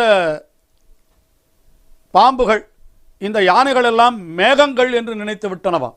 யானைகள் பார்ப்பதற்கு மேகங்களைப் போல கருத்து இருக்கின்றன. அதற்கு மேலே இந்த குறவர்கள் எறிந்த கல் அந்த ஆனை மேலே விழுகிறதல்லவா, அது கீழே விழுகிற பொழுது பார்த்தால் பெரிய பிரகாசத்தோடு ஒளியோடு கீழே விழுகிறபடியினாலே அது அந்த மேகத்திலிருந்து வருகின்ற மின்னல் என்று நினைக்கிறதாம். ஆஹா, இந்த மேகங்களை கண்டால் மின்னலை கண்டால் அடுத்தபடி இடி இடிக்கும் அல்லவா, அது இடி இடித்தால் பாம்புகளுக்கு பொறுக்கவே பொறுக்காது, அவைகளால் தாழ முடியாது. அதனால் என்ன செய்யும் என்றால் வேகமாக அவைகளெல்லாம் தங்களுடைய புற்றுக்குள்ளே போய் ஒளிந்து கொண்டு விடும். இந்த யானையை மேகங்களாகவும் அந்த யானை மீது குறவர்களாலே எரியப்பட்ட அந்த கற்களை மின்னலாகவும் நினைத்து பயந்து இந்த பாம்புகள் எல்லாம் போய் புற்றுக்குள்ளிலே சேர்ந்து விட்டன. இப்படி ஒரு அற்புதமான விஷயத்தை வர்ணிக்கிறார் பொய்கை ஆழ்வார். என்னவென்று தெரிவிக்கிறார் என்று பாருங்கள். ஊரும் வரியரவம், அந்த யானைகளெல்லாம் அங்கே இருக்கின்றனவே, அதற்கு முன்னாலேயே இங்கே வரியரவம் ஊரும். வரியரவம் ஊரும் என்றால் வரிகளுடைய பாம்பு அது நகருகிறது. எதற்காக நகருகிறது என்றால் இரண்டு விதமாக பொருள் சொல்லியிருக்கிறார்கள். அந்த மேகங்களை கண்டு அஞ்சி ஓடுகின்றன என்று ஒரு பொருள் சொல்லலாம், அல்லது இன்னொரு பொருள் என்ன சொல்லுகிறார்கள், மலைகளிலே இருக்கக்கூடிய பாம்பு அது மிகவும் பெரிய பாம்பு, மலைப்பாம்பு. ஆகையினாலே அங்கே அந்த யானைகளை விழுங்குவதற்காக ஊரும் என்று அப்படியும் சொல்லலாம். யானையே விழுங்குமாம் அந்த பாம்புகள். இடிகொள் வேழத்தை எயிற்றுடன் எடுத்து விழுங்கும் கடியமாசுணம் என்று கம்பரங்கூட சித்திரக்கூட படலத்திலே தெரிவிக்கின்றார். அங்கே இருக்கக்கூடிய பாம்புகள் எல்லாம் யானையும் கூட எடுத்து விழுங்குமாம். அதனால ஊரும் வரி அரவம், அந்த வரி அரவம் ஊரும் என்றால் ஊர்ந்து செல்லுகிறது. எதற்காக செல்லுகிறது, ஏன் அப்படி செல்லுகிறதுன்னா மேலே பாசுரத்திலே தெரிவிக்கிறார் ஆழ்வார். ஒன்குறவர், ஒன்குறவர் என்னால் மிகவும் பெருமையுடைய குறவர் என்று பொருள். அதாவது அந்த அங்கே இருக்கக்கூடிய குறவர்களுக்கு ரொம்ப பெருமை அதிகமாக. என்ன பெருமை என்னால் அந்த திருமலையிலேயே நித்தியவாசமாக இருக்கிறார்களே, அதுதான் அவர்களுக்கு பெருமை. அவர்களே சொல்லிக் கொள்வார்களாம், எங்களுடைய பாட்டனிலே முப்பாட்டனிலே ஒருவன் கூட இந்த திருமலையை விட்டு கீழே இறங்கினதே கிடையாதுன்னா, அப்படி நாங்கள் திருமலையிலே நிரந்தரமாக வசிக்கிறவர்கள் என்று தங்களுக்கு பெருமை சொல்லிக் கொள்வார்களாம். அதுதான் அந்த ஒன்குறவர், பெருமையுடைய குறவர், திருமலையை விட்டு ஒருபோதும் நீங்காத குறவர்கள். அந்த குறவர்கள் என்ன செய்கிறார்கள் என்றால் மால் யானை பேர, மால் யானை என்றால் மிகவும் கருமை நிறத்தை உடையதாய் மிகவும் பெரிய உருவத்தை உடையதாய் இருக்கக்கூடிய யானை. அந்த யானை பேரையறிந்த பெருமணியை, அந்த யானை அஞ்சி ஓடும்படியாக, அந்த யானை வயலுக்குள்ளே நுழையாமல் இருப்பதற்காக ஒரு பெருமணியை என்று ஒரு மாணிக்கக்கல்லை போய் அந்த யானை மீது எறிகிறார்களாம். அதை பார்த்த உடனே இந்த பாம்புகள் என்ன செய்கின்றன என்றால் அந்த பேரவெறிந்த பெருமணியை காருடைய மின் என்று, அது காருடைய மின் என்றால் மேகத்திலிருந்து புறப்படும் மின்னல் என்று நினைத்து என்ன செய்கிறது, புற்று அடையும், அது புற்றை போய் அடைந்து விடுகிறது என்று தெரிவித்தார். இது எங்கே நடக்கிறது என்றால் வேங்கடமே, இது திருவேங்கடமலையிலே நடக்கிறது என்று சொன்னார். திருவேங்கடமலையிலே ஒரு பாம்பு, யானை, குறவர் இவர்களையெல்லாம் எதற்காக சொல்லுகிறார் என்று சொன்னால், இந்த திருவேங்கடமலையிலே அவர்கள் இருப்பதே பெரிய வாழ்ச்சி இல்லையோ, தாழ்ச்சி மற்றெங்கும் தவிர்ந்து நின் திருவடிக்கீழ் வாழ்ச்சி யான் சேரும் வகையருளாய் என்று நம்மாழ்வார் எம்பெருமானை வேண்டுகின்றார். இவைகளுக்கு அவை இயற்கையாகவே கிடைத்திருக்கின்றன. எம்பெருமான் அபிமானித்து எழுந்தருள் இருக்கக்கூடிய இடமான அந்த திருமலையிலே இவைகள் வசிக்கின்றனவே, இது என்ன பாக்கியம் என்று நினைத்து அதை வர்ணிக்கிறார். இந்த இடத்துல ஊரும் வரியரவம் ஒன்குறவர் மால்யானை பேரவெறிந்த பெருமணியை காருடைய மின் என்று நினைத்து புற்றடையும் வேங்கடமே. அந்த வேங்கடம் எப்படிப்பட்டது என்றார், மேலசுரர் எம்மென்னுமாலதிடம். மேலசுரர் என்னால் என்ன, மேலான சுரர்கள். சுரர்கள் என்னால் தேவர்கள். ஆனால் அந்த தேவர்களும் கூட புண்ணியத்தின் பயனாக சொர்க்கத்திலே இருக்கிறார்கள். புண்ணியம் முடிந்து விட்டது என்றால் சொர்க்கத்தை விட்டு மறுபடியும் கீழே வந்து விழுந்து விடுவார்கள் அவர்கள். ஆனால் பரமபதத்தில் இருக்கக்கூடிய நித்திய சூரிகள் என்பவர்கள் இருக்கிறார்களே, அவர்கள் அப்படிப்பட்ட சுரர்கள் அல்ல, என்றைக்கும் பரமபதத்திலேயே இருக்கிறார்கள். எப்படி இங்கே ஒன்குறவர் என்ற பொழுது நாம் அந்த குறவர்களுக்கு ஒரு பெருமை சொன்னோமோ, அதாவது திருமலையை விட்டு ஒருபோதும் நீங்காமல் திருமலையிலேயே நித்தியவாசம் பண்ணுகிறார்கள் என்று அந்த குறவர்களை சொன்னோம் அல்லவா, அதுபோல பரமபதத்தை விட்டு நீங்காமல் என்றைக்கும் அங்கேயே நித்தியவாசம் பண்ணுகிறார்கள் இருக்கிறார்களே, அவர்கள்தான் மேல சுரர்கள். இந்த ஒன்குறவரை போல அந்த மேல சுரர்கள் நித்திய சூரிகள். அவர்கள் என்ன சொல்லுகிறார்களாம், இந்த திருவேங்கடமலையை பார்த்தவுடனே எம்மென்னுமாலதிடம், இது எம்முடையது எம்முடையது, இந்த இடம் இது எங்கள் எம்பெருமான் எழுந்தருளிருக்கிற இடம், எங்கள் எம்பெருமான் இங்கே என்றோ எழுந்தருளிருக்கிறான் என்று அந்த நித்திய சூரிகள் இந்த திருமலையை கொண்டாடுகிறார்களாம். நித்திய சூரிகள் கொண்டாடுகிறார்கள் என்று சொன்னால் என்ன அர்த்தம் காட்டப்படுகிறது? கீழே ஒன் குறவர் என்று மிகவும் தாழ்வுக்கு எல்லையா இருக்கக்கூடிய சாமானிய மனிதர்கள் அவர்களும் அந்த திருமலையை எங்களது என்று அபிமானித்து அங்கேயே இருக்கிறார்கள். எல்லாரை காட்டிலும் உயர்ந்தவர்கள் என்று சொல்லும்படியாக பரமபதத்தில் இருக்கக்கூடிய நித்திய சூரிகள் அவர்களும் என்ன பண்ணுகிறார்கள், இது எங்களுடையது என்று சொல்லுகிறார்கள். இப்படி இருவருக்கும் முகம் கொடுக்கும்படியாக ஒன்றோ அங்கே திருவேங்கடமுடையான் எழுந்தருளிருக்கிறான். திருவேங்கடமுடையான் அங்கே எழுந்தருளிருக்கிறான் என்றால் அவனிடத்தில் அந்த சௌலபியம் என்கிற ஒரு எளிமை குணம், சௌலபியம் என்றால் எளியவன் என்கிற குணம், அது இருக்கிறபடியினாலே என்றோ இந்த குறவர்களும் கூட அவனை அனுபவிக்கும்படியாக அவன் தன்னை அவர்களுக்கு கொடுத்து கொண்டிருக்கிறான். இவ்வளவு எளிமையுடையவனாயிருக்கிறானே, இவனுடைய எளிமையை இங்கே வந்து சேவிக்க வேண்டும் என்றுதான் பரமபதத்தில் இருக்கக்கூடிய நித்திய சூரிகளும் இங்கே வருகிறார்களாம்.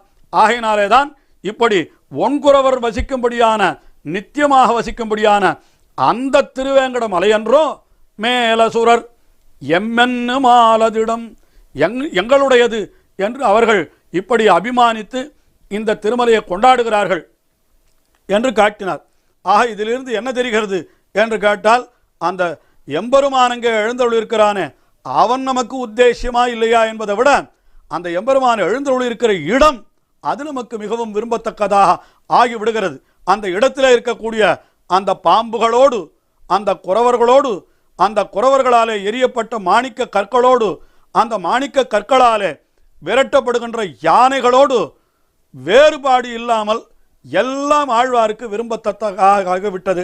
அதனால ஆழ்வார் என்ன செய்தார், இந்த பாசுரத்தில் அத்தனை பேரையும் சேர்த்து சொல்லி இத்தனை சிறப்பு உடைய இந்த திருமலையை என்றோ மேலசுரர் பரமபதத்தில் இருக்கக்கூடிய நித்தியதூர்களும் கூட எம்மென்னு மாலதிடம் என்று எங்களுடைய எம்பெருமான் அவன் எழுந்தருளிருக்கிற இடம் என்று இத்தை அபிமானித்திருக்கிறார்கள் என்று இந்த திருவேங்கடமலைக்கு இவ்வளவு பெரிய பெருமை சொல்லுகிறார்.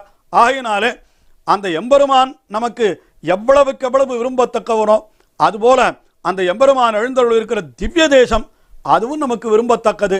அது மட்டுமல்ல, அந்த திவ்ய தேசத்திலே இருப்பவைகளும் கூட நாம் விரும்பத்தக்கவை, அவைகளையும் கூட நாம் கொண்டாட வேணும் என்ற அந்த உயர்ந்த அர்த்தத்தை இந்த பாசுரத்தில் நமக்கு ஆழ்வார் காட்டி கொடுக்கிறார். முதல் திருவந்தாதியிலே பொய்கை ஆழ்வார் 10 பாசுரங்களாலே திருவேங்கடமுடையானை அனுபவித்திருக்கிறார். அதிலே ஒரு 3 பாசுரங்களுடைய அனுபவம் ஏற்கனவே நமக்கு ஆகியிருக்கிறது. அடுத்தபடியாக 39வது பாசுரம்.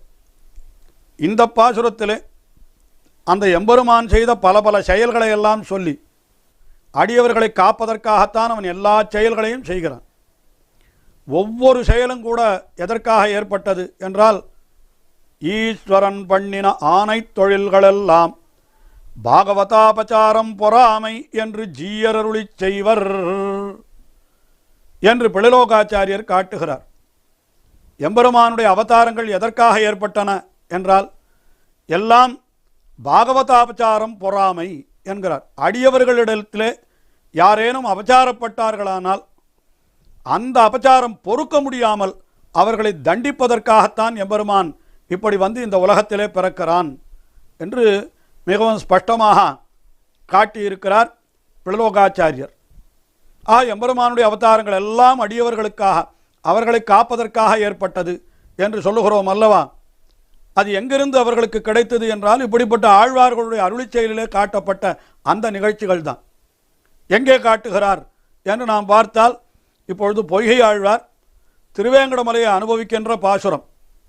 அந்த பாசுரத்திலே ஒரு அற்புதமான விஷயத்தை தெரிவிக்கின்றார். எம்பெருமான் எத்தனை செயல்களை செய்தான் பாருங்கள் என்று காட்டுகிறார். பாசுரத்தையே நாம் அனுசந்தித்து அர்த்தத்தை பார்ப்போம்.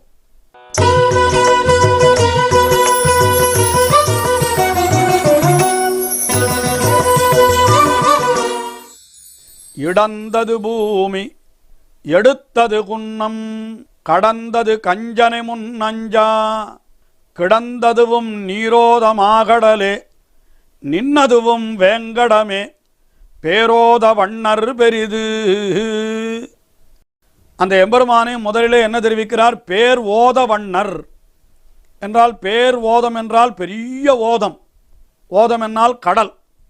அந்த கடலினுடைய வண்ணம் என்று சொல்லுகிறார். வண்ணம் என்கிற சொல்லுக்கு தமிழிலே 2 பொருள்கள் உண்டு. வண்ணம் என்றால் நிறம் என்ற பொருள், அது எல்லோருக்கும் தெரிந்ததுதான். நிறம் என்பது மட்டுமல்ல, வண்ணம் என்றால் தன்மை, சுபாவம் என்றும் ஒரு பொருள் உண்டு. அவ்வண்ணம் இவ்வண்ணம் என்று சொல்லுகிறோம் அல்லவா, அங்கே எல்லாம் தன்மைதான் சொல்லப்படுகிறது. அப்போ கடலில் போன்ற நிறத்தை உடையவன் பகவான் என்றும் சொல்லலாம். அதே சமயத்திலே கடலினுடைய தன்மையை உடையவன் பகவான் என்றும் சொல்லலாம். கடல் என்பது ஆழங்காண முடியாததாய் இருக்கிறது, பறந்து விரிந்து இருக்கிறது. அதுபோலத்தான் எம்பெருமானும் பறந்து விரிந்து இருக்கிறவன், அவனை நாம் ஆழமிட்டு அறியவே முடியாது. அதே போல கடலுக்குள்ளே என்ன இருக்கிறது என்றால் பெரிய நிதிகளும் இருக்கின்றன, முத்து மாணிக்கம் பவழம் என்று வேண்டிய வஸ்துக்களும் இருக்கின்றன. ஆனால் அதே சமயத்திலே அதே கடலிலே நமக்கு துன்பத்தை விளைக்கக்கூடிய சுறாமீன்கள் போன்றவையும் இருக்கின்றன, துஷ்ட ஜந்துக்களும் இருக்கின்றன. அதுபோல எம்பெருமானிடத்திலே நமக்கு அருள் செய்யக்கூடிய பேரருள் என்கிற அந்த கிருபை முதலான குணங்களும் இருக்கின்றன. அதே சமயத்திலே நாம் பாவம் செய்தால் நம்மை தண்டிப்பதற்காக சீற்றம் என்ற குணத்தையும் அவன் கொண்டிருக்கிறான் என்று இப்படி பல பல விஷயங்கள் கடலுக்கும் எம்பெருமானுக்கும் நாம் ஒப்புமை சொல்லிக்கொண்டே போகலாம். அப்படிப்பட்ட பேரோத வண்ணர், அதாவது பேரோத வண்ணர் என்றால் கடலின் நிறத்தை உடையவனான பகவான் அல்லது கடலின் தன்மையை உடையவனான பகவான், அவன் என்னென்ன காரியங்கள் செய்தான் என்று ஆழ்வார் ஒவ்வொன்றாக சொல்லுகிறார். பாருங்கள். இடந்தது பூமி, பூமி இடந்தது என்று சொல்லுகிறார். இது வராக அவதாரத்திலே அவன் பண்ணின காரியம். அது அதாவது இந்த இரண்யாக்ஷன் என்கிற ஒரு அசுரன் இந்த பூமியை பாயாக சுருட்டி கொண்டு எங்கோ கடலுக்கு கீழே ஒளித்து வைத்து விட்டானாம். அப்பொழுது அந்த பூமி பிராட்டியை மீட்பதற்காக எம்பெருமான் என்ன செய்தான்? வராக அவதாரம், நீருக்கும் சேற்றுக்கும் இராயாத ஒரு வடிவத்தை கொள்ள வேணும் என்கிறபடியினாலே ஒரு பெரிய வராகத்தினுடைய வடிவை கொண்டான் என்று புராணங்கள் தெரிவிக்கின்றன. அப்பொழுது என்ன செய்தான் எம்பெருமான்? வராகமாய் சென்று அது எங்கேயோ ஒட்டி கிடந்த அந்த பூமியை அப்படி தன்னுடைய கோரை பற்களாலே குத்தி அப்படி எடுத்தான். அதைத்தான் இடந்தது பூமி, பூமியை இடந்து எடுத்தான் என்று சொன்னால், அப்படி பூமியை அப்படி அந்த அண்டத்தினுடைய சுவரிலிருந்து தன்னுடைய கோரைப்பற்களாலே குத்தி எடுத்தானே, அதைத்தான் இடந்தது என்ற சொல்லாலே இங்கே பொய்கை ஆழ்வார் காட்டுகிறார். இன்னும் ஒரு விசேஷம் சொல்ல வேணுமென்னால், இந்த திருவேங்கடமலையிலே இந்த இடந்தது பூமி என்று முதலிலே அந்த வராக அவதாரத்தை சொல்லுவதற்கு என்ன காரணம் என்றால், இது ஆதி வராக கஷேத்திரம் என்று ஒரு காலத்தில் இந்த இடத்திலே வராக பெருமாள் தான் முதலிலே எழுந்தருள் இருந்தாராம். அதற்கு பிறகுதான் திருவேங்கடமுடையான் அங்கே வந்து சேர்ந்தானாம் அந்த வராக பெருமானுடைய அனுமதி கொண்டு. ஆயினால இன்றைக்கும் கூட நாம் அந்த சுவாமி புஷ்கரணி என்று சொல்லப்படுகின்ற திருக்குளக்கரைக்கு சென்றோமானால் அங்கே ஒரு வராக பெருமாள் எழுந்தருள் இருக்கிறார், வராக பெருமாள் சந்நிதி இருக்கிறது. சாதாரணமாக மிகவும் அனுஷ்டாத்தாக்களாக இருப்பவர்கள், அதாவது முறையாக எல்லா காரியங்களையும் செய்ய வேணும் என்று நினைப்பவர்கள் முதலிலே வராக பெருமாள் சந்நிதிக்கு சென்று அங்கே போய் வராக பெருமாளை சேவித்துவிட்டு அவருடைய அனுமதி கொண்டுதான் திருவேங்கடமுடையான் சந்நிதிக்கே செல்வார்களாம். அப்படியெல்லாம் சில நியமங்களை கொண்டிருந்தார்கள். அப்படிப்பட்ட பெருமை அந்த வராக பெருமாளுக்கு உண்டு. இன்றைக்கும் கூட திருவேங்கடமுடையானுக்கு 9 நாள் பிரம்மோற்சவம் மிகவும் விசேஷமாக நடைபெறுகிறது. அவனுடைய திருநட்சத்திரம் நீ பிறந்த திருவோணம் என்று சொல்லும்படியாக அந்த புரட்டாசி மாதம் திருவோண நட்சத்திரத்தன்று அவனுக்கு அந்த திருக்குளத்திலே, சுவாமி புஷ்கரணி திருக்குளத்திலே தீர்த்தவாரி நடைபெறுகிறது. அந்த தீர்த்தவாரி உற்சவம், சக்கர ஸ்நானம் என்றெல்லாம் சொல்லுவார்கள். அப்படிப்பட்ட அந்த தீர்த்தவாரி உற்சவம் நடைபெறுகிற அன்றைக்கு எம்பெருமான் வராக பெருமாள் சன்னதிக்கு எழுந்தொழுகிறான். அங்கேதான் அவனுக்கு திருமஞ்சனம் முதலானவை நடைபெறுகின்றன என்று நாம் பார்க்கிறோம்.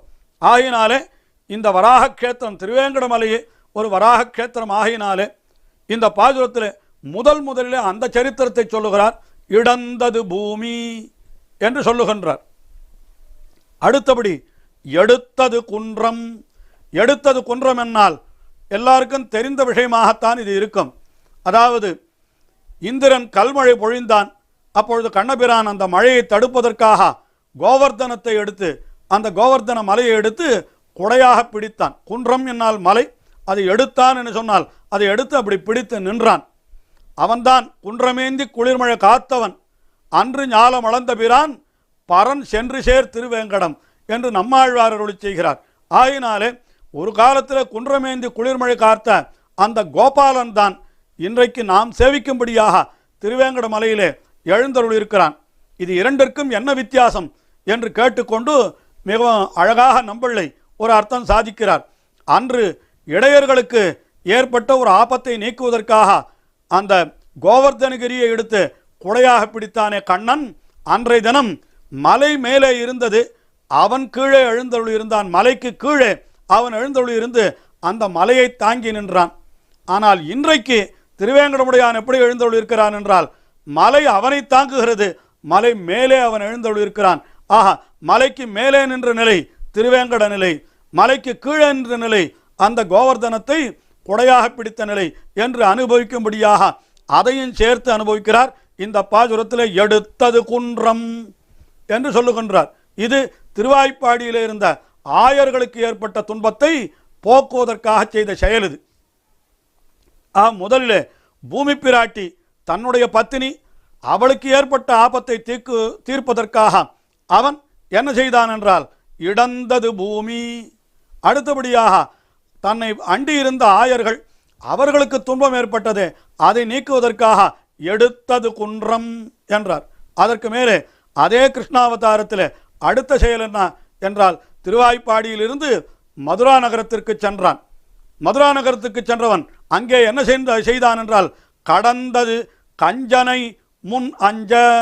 அந்த கஞ்சன் என்றால் கம்சன், அந்த கம்சன் முன் அஞ்ச அவன் அஞ்சும்படியாக அவனை கடந்தது என்றால் அவனை அழித்தது என்று பொருள்.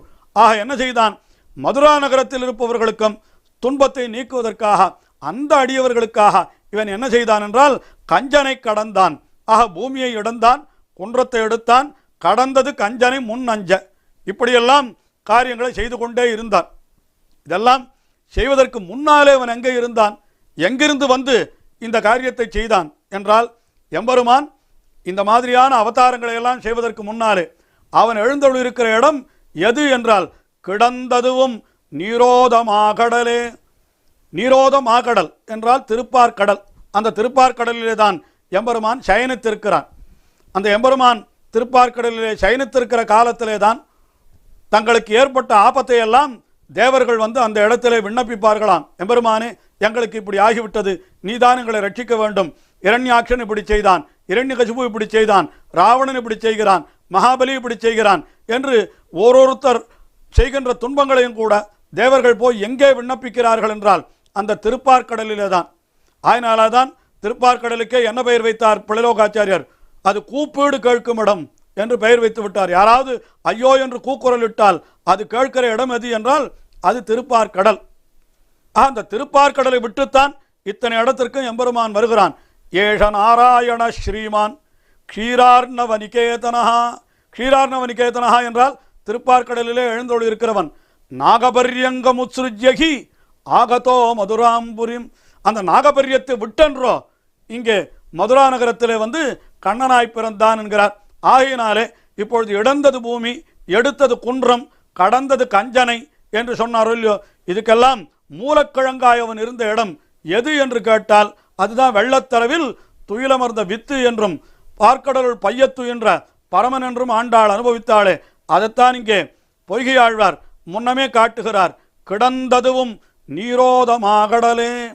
ஆனால் அந்த திருப்பார்கடலிலே போய் முறையிடுவது என்னால் அது தேவர்களுக்கு ஆகும். நம்மால் போய் அங்கே முறையிட முடியுமோ? திருப்பார்கடல் எங்கே இருக்கிறது என்று கேட்டால் அது யாம் கேட்டேயும் என்கிற பாலாழி நீ கிடக்கும் பண்பை யாம் கேட்டேயும். காதால கேட்கலாமே தவிர இப்பொழுது நம்மாலே போய் பார்க்க முடியாதே, நாம் போய் பார்க்க வேண்டும் என்றால் அந்த எம்பெருமானை எங்கே போய் பார்ப்பது என்ற ஐயம் எழுகிறது அல்லவா? உடனே அதற்கு பதில் சொல்லுகிறார் பாசுரத்திலே. என்ன சொல்லுகிறார்? நின்றதுவும் வேங்கடமே. எல்லோரையும் எல்லா காலத்திலும் ரட்சிப்பதற்காக திருவேங்கடமலையிலே நின்று எழுந்தருள் இருக்கிறான். நாம் கீழே பாசுரங்களிலே பார்த்தோம் அல்லவா? அங்கே இருக்கக்கூடிய பாம்பு, அங்கே இருக்கக்கூடிய யானை, அங்கே இருக்கக்கூடிய குறவர் என்று எந்த வேறுபாடும் இல்லாமல், பரமபதத்தில் இருக்கக்கூடிய நித்திய சூரிகள் என்று வேறுபாடு இல்லாமல் எல்லாரும் வந்து அடிபணியும்படியாக அவன் பெரிது நின்றதுவும் என்றால் மிகவும் வீறு தோற்ற அவன் எழுந்தருள் இருக்கிற இடம் எது என்றால் அதுதான் திருவேங்கடமலை என்பதைத்தான் இந்த பாசுரத்தில் என்ன தெரிவிக்கிறார்? நீரோதமாகடலே நின்றதுவும் வேங்கடமே, பேரோத வண்ணர் பெரிது, பேரோத வண்ணர் பெரிது நின்றதுவும் வேங்கடமே என்று சொல்லுகிறார். ஆஹா, கீழே சொன்னதெல்லாம் விபவாவதாரம், அதாவது இடந்தது பூமி, எடுத்தது குன்றம், கடந்தது கஞ்சனை என்று சொன்னதெல்லாம் விபவாவதாரத்திலே சேர்ந்தது. நீரோத மாகடலே என்று சொன்னது அது வியூகாவஸ்தையிலே சேர்ந்தது. ஆனால் இதுதான் எல்லாருக்கும் எல்லா காலத்திலும் உபயோகப்படும்படியான அர்ச்சாவதாரம் என்னால் அதுதான் நின்றதுவும் வேங்கடமே என்று திருவேங்கடமலே இப்படிப்பட்ட செயல்களை எல்லாம் செய்து அங்கங்கே அடியவர்களுக்கு ஏற்பட்ட துன்பங்களை எல்லாம் நீக்கினவன் எல்லா காலத்திலும் அடியவர்களுக்கு ஏற்படக்கூடிய எல்லா துன்பங்களையும் நீக்குவதற்காக நிரந்தரமாக எழுந்தருள் இருக்கிற இடம் அது திருவேங்கடமலை என்று பொய்கை ஆழ்வார் இந்த பாசுரத்திலே மிக அற்புதமாக அனுபவித்துள்ளார். இன்றைய தினம் பொய்கை ஆழ்வார் அருளி செய்த முதல் திருவந்தாதியிலே 40வது பாசுரம், அது நம்முடைய அனுபவத்திற்கு விஷயமாகிறது. 40வது பாசுரத்திலே என்ன அனுபவிக்கிறார் என்னால், ஏறக்குறைய கீழே 38வது பாசுரத்திலே எப்படி அந்த திருவேங்கடமலையிலே இருக்கக்கூடிய இயற்கை காட்சியை அனுபவித்தாரோ அதே போன்ற ஒரு இயற்கை காட்சி தான் இந்த பாசுரத்திலேயும் அனுபவிக்கப்படுகிறது. அதாவது பெரிய கவிஞர்கள் என்று சொல்லுகிறார்கள். கவிஞர் இந்த இடத்திலேயே பொய்கை ஆழ்வார்க்கே கூட கவிஞர் போரேறு பொய்கை பிரான் என்று, அந்த கவிஞர் போரேறு என்று பெருமை பெற்றவர் பொய்கை ஆழ்வார் என்று அவருடைய தனினையே காட்டப்பட்டிருக்கிறது. இந்த கவிகளுக்கு எது சிறப்பு என்று சொன்னால், கவிகள் என்றால் எல்லாருக்கும் தெரியும், நிறைய விஷயங்களை பாடுகின்ற பொழுது சற்று மிகைப்படுத்தி இல்லாததையும் பொல்லாததையும் கூட கற்பனையிலே ஏற்றி சொல்லுகிறது என்கிறது உண்டே. அதுதான் கவிகளுக்கு சிறப்பு என்று சிலர் நினைப்பார்கள். ஆனால் நல்ல இலக்கியம் உணர்ந்தவர்கள் என்ன சொல்லுகிறார்கள் என்றால், மிகைப்படுத்தி சொல்லாமல் நடைபெறுகின்ற நிகழ்ச்சி, இருக்கிற நிகழ்ச்சி அதை அப்படியே சொல்ல வேணும், ஆனால் அதிலே ஒரு கவிதை நயம் இருக்க வேண்டும், அதுதான் மிகச்சிறந்த கவிக்கு அடையாளம் என்று சொல்லுகிறார்கள். இதை தமிழிலே சொல்லுகின்ற பொழுது இயல்பு நவிர்ச்சி அணி என்றே சொல்லுவார்கள். இயல்பு நவிர்ச்சி அணி என்றால் என்ன? மிகைப்படுத்தி கூறாமல் கண்ணால் காண்பதை, அங்கே நடப்பதை அப்படியே சொல்லுகிறது, ஆனால் சொல்லுகிற பொழுதோ அதிலே ஒரு கவிநயம் தோத்த சொல்லுகிறது. அதுதான் இயல்பு நவிர்ச்சி அணி என்று பெயர். அது வடமொழியிலே சுபாவோக்தி என்று சொல்லப்படும். அப்படி ஒரு கண்ணாலே கண்ட காட்சி ஒன்றைத்தான் இந்த பாசுரத்திலேயும் தெரிவிக்கின்றார் பொய்கை ஆழ்வார்.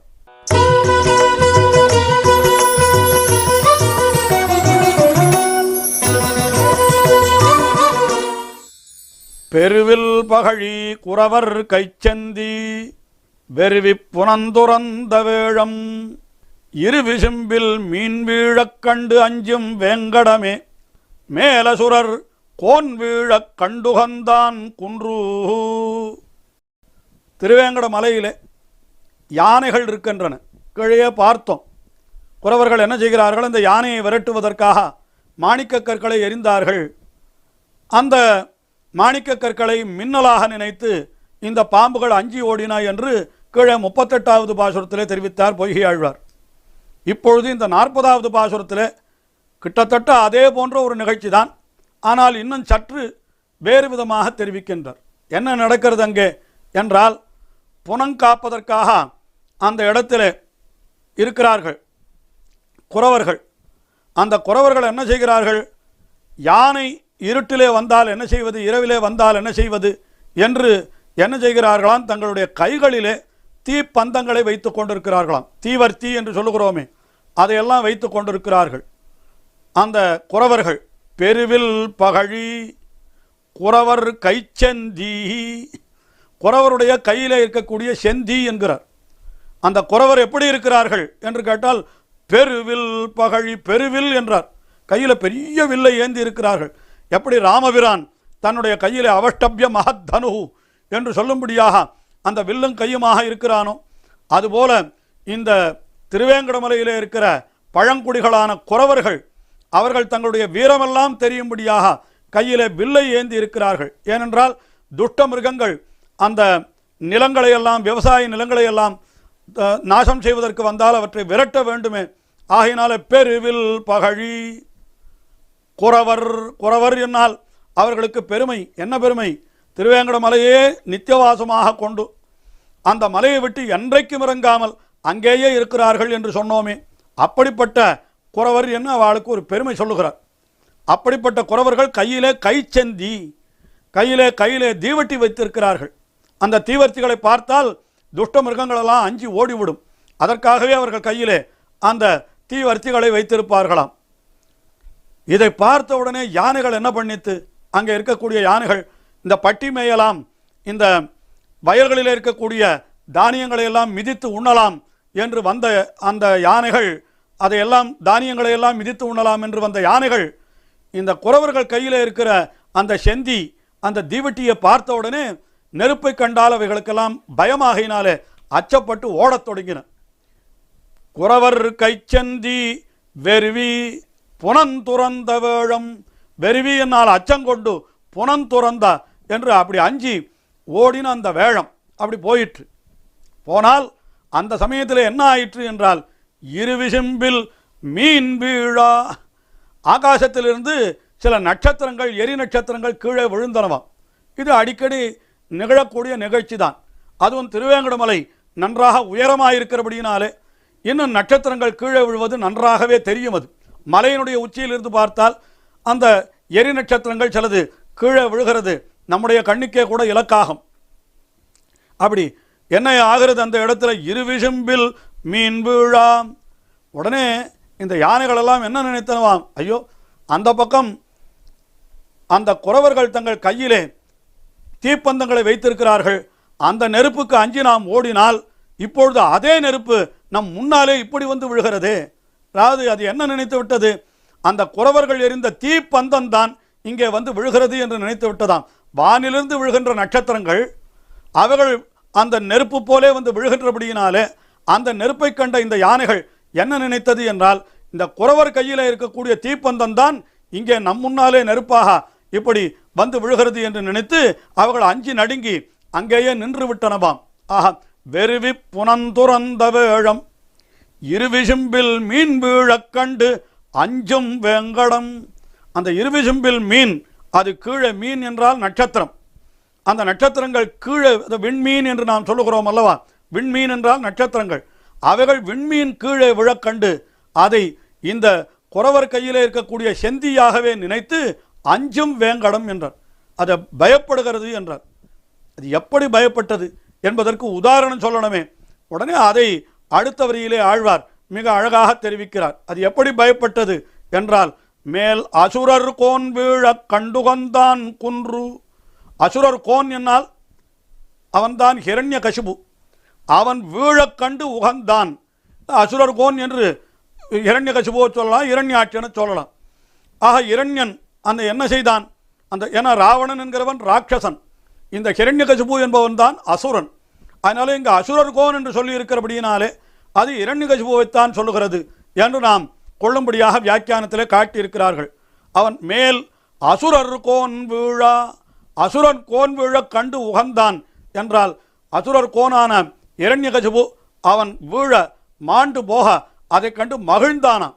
தன்னுடைய படைப்பிலே ஒருத்தன் அவன் இப்படி மாண்டு போனான் என்னால் அதிலே மகிழ்ந்தான் என்று எம்பெருமானை சொல்லலாமா என்று கூட சில பேர் கேள்வி கேட்பார்கள். பாசுரத்திலே இருக்கிறது, அசுரர் கோன் வீழ கண்டு உகந்தான் என்று இருக்கிறது. இப்படி உகந்தான் என்னால் எப்படி அவன் உகந்தான், ஏன் அவன் உகந்தான் என்று கேட்டால், அசுரர் கோன் விழுந்தான் என்பதனாலே அவனுக்கு உகப்பு அல்ல, தன்னுடைய பக்தனான துன்பன், அதாவது அந்த பிரகலாதனுக்கு துன்பம் நீங்கியதே அதனால ஏற்பட்ட மகிழ்ச்சி. ஏனென்றால் தன்னுடைய அடியவனான பிரகலாதன் அவனுக்கு எத்தனை இன்னல்களை விளைத்தான் இந்த ஹிரண்ய கசிபு. அவனை மலை மேலே இருந்து உருட்டி விடுவது, நெருப்பிலே தூக்கி போடுவது, பாம்பை விட்டு கடிக்கச் சொல்லுவது, கடலிலே தூக்கி எறிவது என்று அடியவனான பிரகலாதனை பலவாறு துன்புறுத்தினான் அந்த ஹிரண்யகசிபு. அது கண்டு பொறுக்க மாட்டாமல் தான் எம்பெருமான் தான் நேரே வந்து அவதரித்து என்ன செய்தான், தன்னுடைய கை நகங்களாலேயே கீண்டு அந்த அசுரனை, அந்த ஹிரண்யகசிபுவை அழித்து விட்டான் எம்பெருமான். ஆகையினாலே நம்முடைய அடியவனான பிரகலாதன் அவனுடைய விரோதி தொலையப் பெற்றோம் என்ற மகிழ்ச்சி என்று இப்படி நாம் கொள்ள வேண்டும் என்று ஆச்சாரியர்கள் காட்டுகிறார்கள். ஆக மேல் அசுரர் கோன் வீழ கண்டு உகந்தான் என்றால் சந்தோஷப்பட்டான் என்று சொல்லுகிறார். சரி, இது எப்படி உதாரணமாகும் என்று சொன்னால், இப்படி அந்த வேடர்களுடைய கையிலே, அதாவது குறவர்களுடைய கையிலே இருந்த தீவர்த்திகளை கண்டு அஞ்சி ஓடின யானைகள், ஓடின இடத்திலே மறுபடியும் விண்மீன்கள் விழ அதையும் நெருப்பாக நினைத்து அப்படியே நடுங்கித்து என்று சொன்னால், அந்த நடுக்கம் இரண்யனுக்கு ஏற்பட்டது நரசிங்கனை கண்டவாறு. அந்த நரசிங்கன் எப்படி வந்தான் என்றால் எல்லோருக்கும் தெரியும் அல்லவா, எல்லா இடத்திலும் இருக்கு எங்குமுளன் கண்ணன் என்று அந்த பிரகலாதன் சொன்னவுடனே இரண்யகசிபு மிகவும் ஆணவமாக கேட்டான். எங்குமுளன் என்றால் எங்கே இருக்கிறான் சொல் என்று கேட்டால், அப்பொழுது அவன் என்ன சொன்னான், தூணிலுமுளன் துரும்பிலுமுளன் உன்னிலுமுளன் எண்ணிலுமுளன் என்று பிரகலாதன் சொன்னான் அல்லவா. அப்பொழுது என்ன செய்தான் ஹிரண்யன், தூணிலுமுளன் என்று சொன்னாயே, இந்த தூணில் இருக்கிறானா என்று தான் அளந்திட்டு கட்டிய ஒரு தூணது, தானே கட்டின தூணாமது, தன்னுடைய வெற்றி தூண், ஜெயஸ்தம்பம், வெற்றி கம்பம் என்று சொல்கிறார்களே, அப்படி ஒரு கம்பத்தை இரண்யகசிபு நட்டு வைத்திருந்தான். அந்த கம்பத்தை தான் தட்டி கேட்டான். அளந்திட்ட தூணை அவன் தட்ட ஆங்கே வளர்ந்துட்டு வாழுகிர் சிங்க உருவாய் என்று சொல்லும்படியாக அந்த இடத்திலே அந்த எம்பெருமான் பெரிய உருவத்தோடு அங்கே வந்து நின்றவுடனே இரண்யகசிபு அப்படியே நடுநடுங்கி போய்விட்டான்.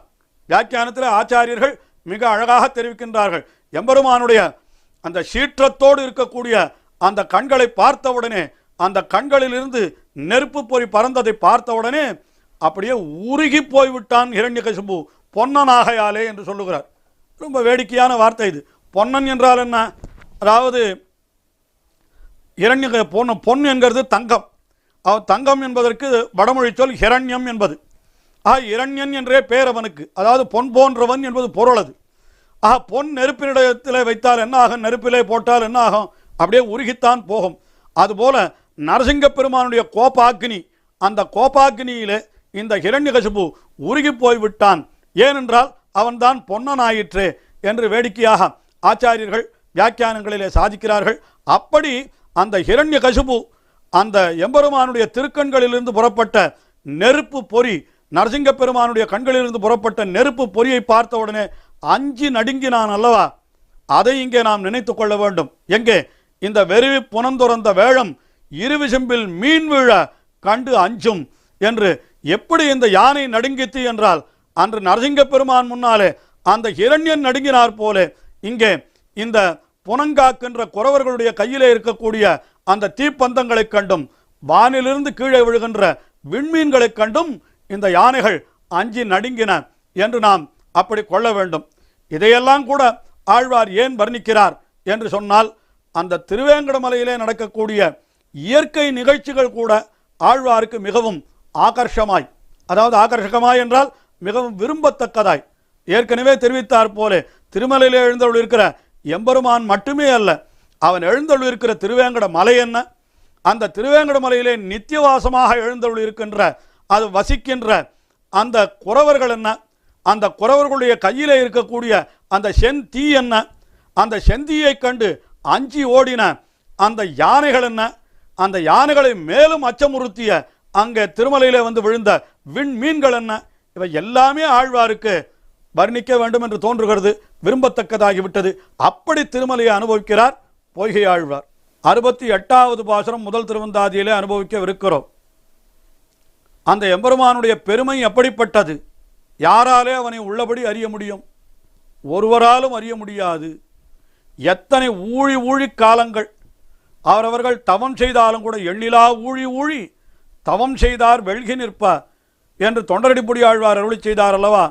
அதற்கு மூலமாக அமைந்த பாசுரம்தான் இந்த பொய்கை ஆழ்வாருடைய பாசுரம்.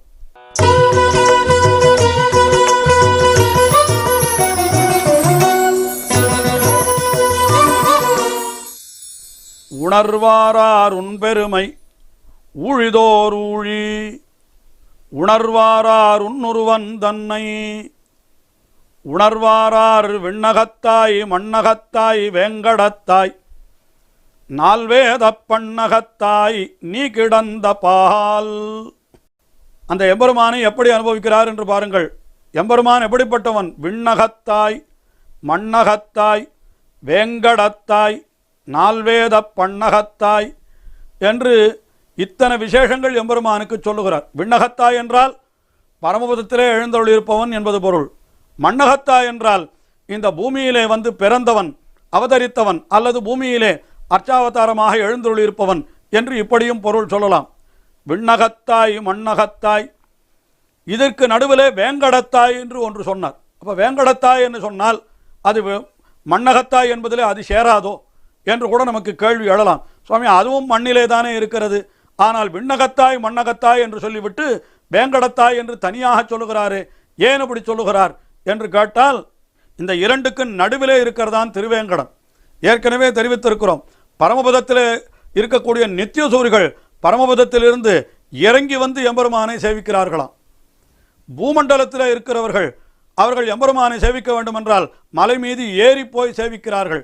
ஆஹா, ஒருத்தர் இறங்கி வந்து சேவிக்கும்படியாக மற்றொருவர் ஏறி சேவிக்கும்படியாக இரண்டு பேருக்கு நடுவிலே, அதாவது ஒரு தாயாருக்கு இரண்டு குழந்தைகள் இருந்தால் அவள் என்ன பண்ணுவள் என்று கேட்டால், இரண்டு குழந்தையும் தன்னுடைய இருபுறத்திலேயும் கடத்தி விட்டு நடுவிலே என்றோ தான் படுத்து கொண்டிருப்பள்.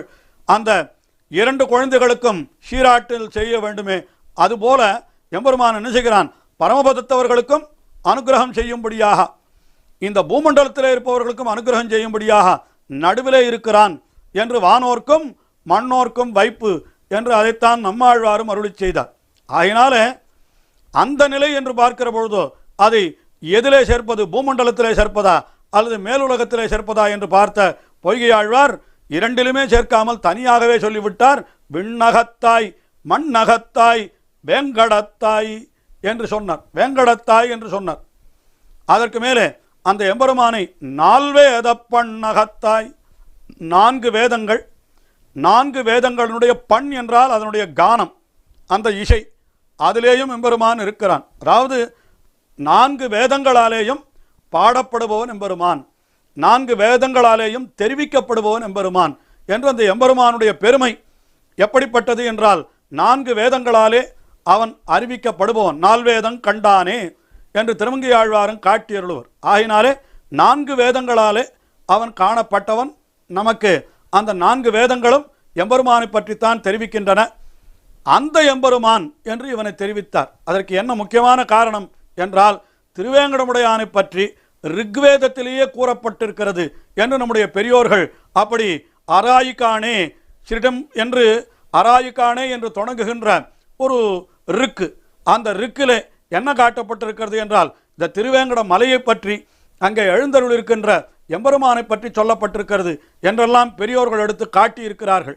ஆகினாலே நால்வேத பண்ணகத்தாய் வேங்கடத்தாய் நால்வேத பண்ணகத்தாய் என்று சொன்னால் வேதங்களிலே காட்டப்பட்டவன் யார் என்றால் பகவான் சாக்கான் நாராயணன் என்று அதை சொல்லவில்லை. இங்கே வேங்கடத்தாய் என்று திருவேங்கடமலையிலே எழுந்தொழி இருப்பவனே வேதங்களிலே பிரதிபாதிக்கப்படுகிறான் என்று அதை காட்டும்படியாக, எப்படி அவன் மலைமேலிருந்த விளக்காக, அப்படி வேதாந்த விழுப்பொருளின் மேலிருந்த விளக்கு என்று சொல்லப்பட்ட அந்த எம்பெருமான் இங்கே மலைமேல் விளக்காக திருவேங்கடமலையிலே எழுந்தொழிருக்கிறான். அதைத்தான் விண்ணகத்தாய் மண்ணகத்தாய் நால்வேத பண்ணகத்தாய் நீ கிடந்த பால் என்றால், நீ கிடந்த பால் என்றால் அவன் சயனித்திருக்கிற இடம், அந்த சயனித்திருக்கிற நிலை என்று சொல்லலாம். அல்லது பால் என்கிறது பார்க்கடலையே சொல்லுகிறது என்று சொன்னாலும் கூட அப்படி பார்க்கடலிலே எழுந்தருளிருக்கிற நிலை என்று அத்தையும் கொள்ளலாம். இந்த இடத்துல அதை விண்ணகத்தாய் என்று சொன்னபடியினாலே பரமபதத்திலே வீத்திருக்கிற நிலை, திருவேங்கடம் என்று சொன்னபடியினாலே நின்ற நிலை, நீ கிடந்த பால் என்று சொன்னபடியினாலே கிடந்த நிலை என்று எம்பெருமானுடைய மூன்று நிலைகளும் இந்த பாசுரத்திலே தெரிவிக்கப்படுகிறது என்று கொள்ளலாம். இப்படிப்பட்ட அந்த எம்பெருமானை உணர்வாரார் உன் பெருமை, உணர்வாரார் என்றால் உணர்வார் யார்? உன் பெருமை, உன் பெருமை உணர்வார் யார் என்று கேட்கிறார். யார் உள்ளபடி உன்னுடைய பெருமையை உணர முடியும்? யாரும் உணர முடியாது. கடலுடைய பெருமையை உள்ளபடி, கடல் எவ்வளவு ஆழமானது என்று ஒருத்தன் எப்படி உணர முடியும்? கடலை கண்ணாலே காணலாம், போய் பார் என்று காட்டினால் இதுதான் கடல் என்று காட்டலாம். பார்த்தால் பறந்து விரிந்து பெரிதாக தெரிகிறது. சரி, நீ கடலை முழுக்க பார்த்து விட்டாயா? ஆஹா, பார்த்து விட்டேன். முழுக்க பார்த்தால் எல்லாம் அதில் என்னென்ன இருக்கிறது சொல்லு என்று கேட்டால் யாரால சொல்ல முடியும்? அதுபோல எம்பெருமானை நாமும் கூட போய் சேவிக்கிறோம். ஆனால் சேவித்தாலும் கூட அவனுடைய தன்மைகளத்தனையும் உள்ளபடி நம்மாலே உணர முடியுமோ? நிச்சயமாக உணர முடியாது. அதைத்தான் ஆழ்வார் இங்கே தெரிவிக்கிறார். உணர்வாரார் உணர்வார் ஆர் உன் பெருமை ஊழிதோர் ஊழி. ஊழிதோர் ஊழி காலங்கள் நின்று ஒருத்தன் முயற்சி செய்தாலும் தவங்கள் செய்தாலும் உணர்வாரார் உன் உருவன் தன்னை. உன் உருவன் தன்னை உணர்வார் யார் என்றால் அவனுடைய பெருமையையும் உணர முடியாது. அவனுடைய ஸ்வரூபம், அவனுடைய ரூபம், அவனுடைய குணம், அவனுடைய விபூதி என்று சொல்லப்படுகின்ற எதையுமே நாம் அளவிட்டு அறியவே முடியாது என்பதுதான் இந்த பாசுரத்திலே முக்கியமாக தெரிவிக்கப்படுகிற விஷயம் இது.